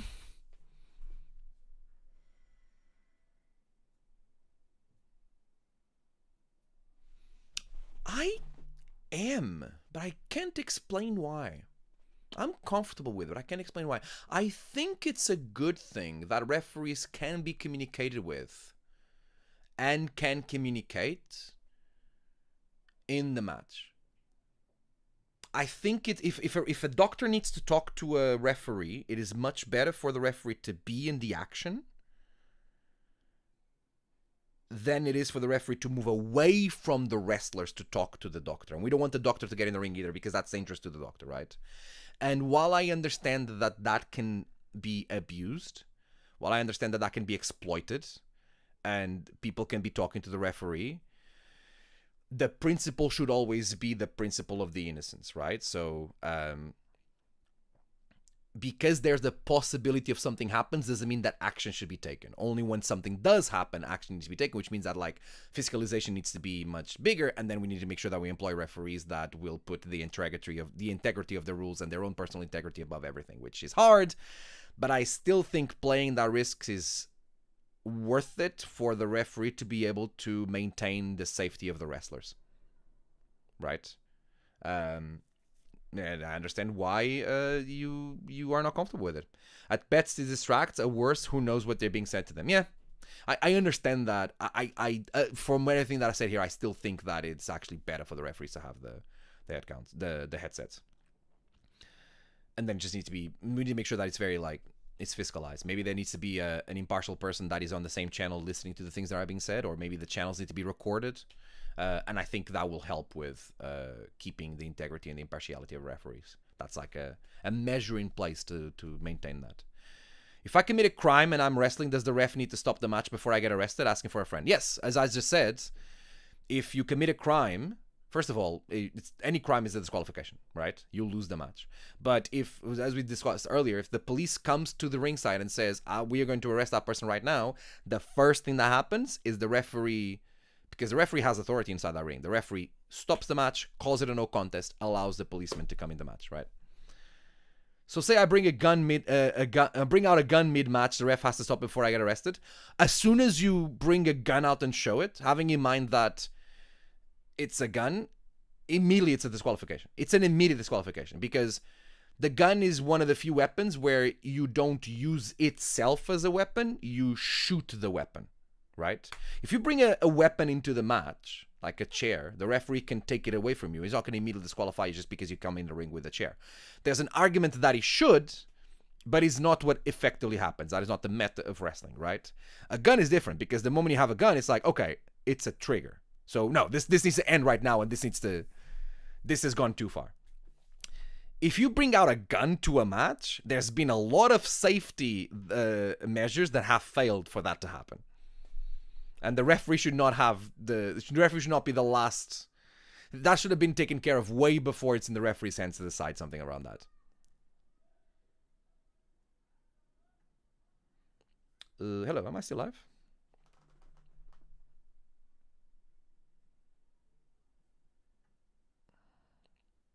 I'm still live, right?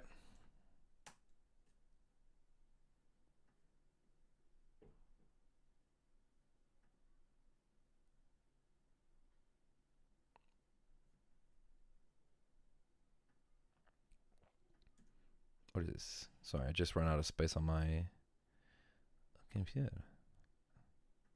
This can go as well. Right.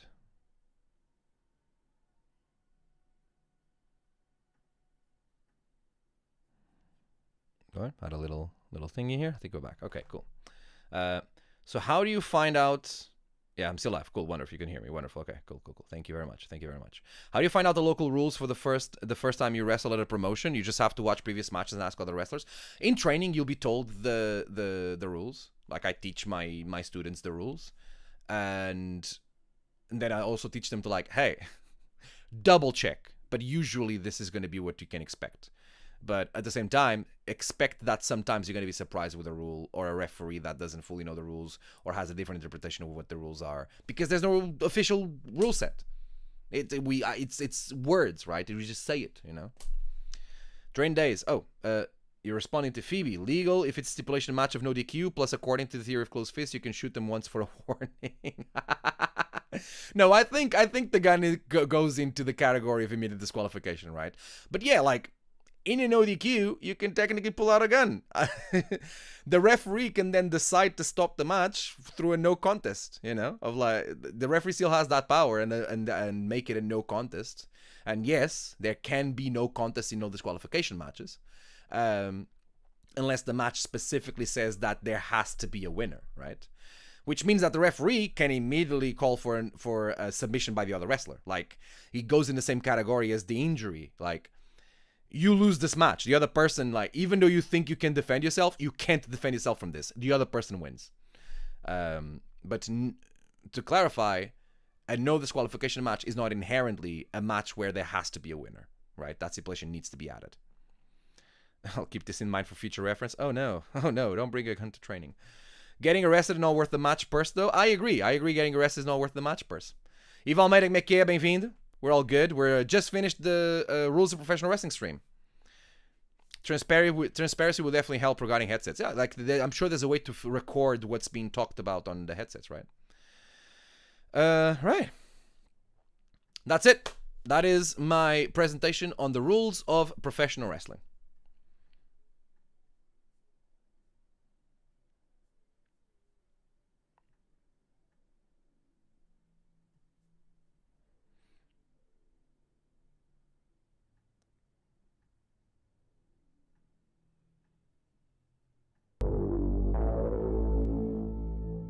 Wrestling Ref Radio, like F1 Team Radio. Yeah, absolutely. Maybe there'll be a way for you to be able to...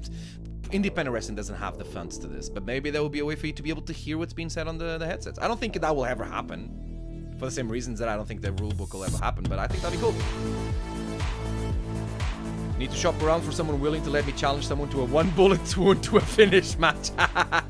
Well, let me tell you right now, that will not happen in the library.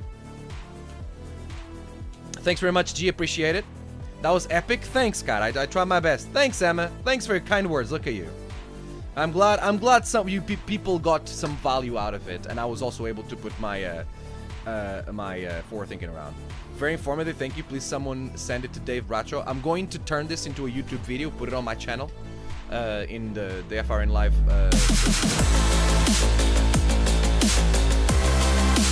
Let's go. G359, thank you so much for your subscription. I really appreciate it. Using Bezos money for it, right? Thanks for welcome to the friend subscribers. That's really cool. Thanks very much. That is a bit loud, but that's on my end, not on yours. I got to change the sound a little bit. But I just want to listen. It's just a celebration, right? We got to celebrate when that happens. Thank you so much for your subscription. I really appreciate that. Like, things like that help me. Or give me a signal to be able to continue going. It just helped me be able to continue to do this full time, which is pretty much what I do. And I got a good community here on Twitch. It's been growing, it's getting bigger, and I really appreciate it. I also put a lot of effort into it, but I keep getting signals that effort is well received. So pretty much, I appreciate it. Thank you very much. I'll get some merch next time I see you. Thanks, man. And if you don't get it, if you're not able to, the other time is fine. But listen, appreciate it. Thank you so much. Really appreciate it. Also, you're not even using your money. You're using Jeff Bezos' money, right? Everyone that has Prime, if you don't know this, you're watching this and you don't know this by any chance, everyone that has Amazon Prime, you can connect your Prime account with your Twitch account. It's owned by the same company. And with that, you can gift a sub. You can basically sub to a streamer for free every month. So you should definitely use that on your favorite streamer. And because that happens to be me, you should use it on me. So make sure you use your Prime subscriptions on me. It's not free because it's just money you're already spending. It's just a perk you have from a subscription, and you can do it here. And if not, just use your money. Why not? Either here or on Patreon, which I promise you I'm going to do more stuff for Patreon, right? Thanks for an unusual but very interesting stream. Definitely worth the effort. Thanks, Odiana. Thank you very much. Give David someone else's money. That is also always the best thing. Everyone wins. Including the person whose money it is. Right, I was going to talk about Colossus here today, but it's long and I'm hungry and I want to give it the full attention. So we would save this for next time. I also feel like I don't want to hold you up for too long. We'll save this for next week. There'll still be time for that. Quick thoughts on the weekend and then this new potential project that I'm doing for the RevPro YouTube channel. Purpose on Saturday, not on Friday. Starts a little bit earlier. Iron Man match against Nino Bryant. I'm going to be putting a lot of promos and bits of matches and stuff on my social media. Make sure you follow that if you don't yet. Ooh, does this still work? Socials. It does. Look at that. Pick your poison. Whatever you use your preferred social media platform. Feel free to follow me there if you so inclined. Looking forward for that match there. That's going to be a good time there in the library. Also, so that's Saturday. I'm going to keep a close eye on RevPro in Berlin Saturday and Sunday because there are Block B Great British Tag League matches happening there, and they can have a good effect on the chances of the Sons of Southampton to move on. And so we'll talk about that on the next stream on Monday. Definitely we'll be doing that. And I had this idea, like RevPro continues to the media team continued to push me into doing stuff for their channel, and I had this idea, and I think I'm gonna do that. Kind of like half Hank Green, half Philip DeFranco inspirations, yoink and twisting, of a mailbag. Right? Basically, I'll just get people to send me questions, and I'll reply to those questions on a YouTube video that goes on the RevPro's YouTube channel. It allows me to address what's been happening with me and RevPro and other things. If people want to ask me, I'm happy to do it. Are you into that? Do you think that'd be good? Do tell me if it's like, actually, I don't think that's very interesting, right? They keep wanting to get my vlogs on it, but I think it's the way that I do my vlogs is not the thing that the RevPro kind of audience kind of wants to see. And I think a Q&A thing would be good, would be more valuable, would get more out of it. You into that? Thanks, Scott.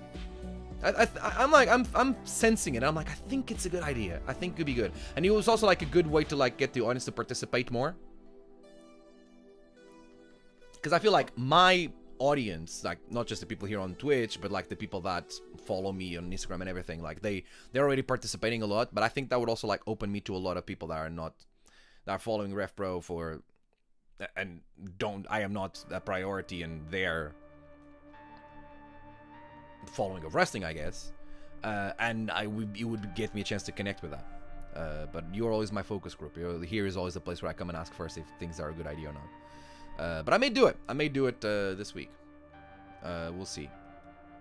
This week? Yeah, this week. I wonder when the best time to post it would be. We'll do a trial and we'll see how it goes. I got a lot of hashtag content to catch up on. And I should be able to do it this week. I think. And then we'll do like ahead of Southampton. We'll put it out and we'll do something like that. Yeah. Cool. So I got a thumbs up from the Twitch gang. That's a positive. Right. Thanks very much for being there on that side. Thanks for participating. Appreciate it. We'll be back next Monday afternoon. As again, I want to start around 5. I think I've tried that lately and it's worked well. Even starting at 4:30, you know. Will work pretty well. I don't want to finish at 8:30, but unless it's a long stream like the ones that we did today. We've been streaming for 3 hours. That's crazy. But I appreciate those of you who checked out the stream or been here this entire time. And I will see you here on Twitch or on YouTube if you're watching this on YouTube on next Monday, but also on any of your favorite social media platforms on the links that are in the chat. I am hungry. I'm gonna go eat. Everyone, have a good week. See you all. Bye. I need to find a good finishing catchphrase. I used to do the cool thing, and I think it works well. But anyways, is any of our friends streaming right now? Anyone live that I can send you to? Bing, bing, bing. No. All right. All right, I'm out. Gang, thanks very much. See you next time.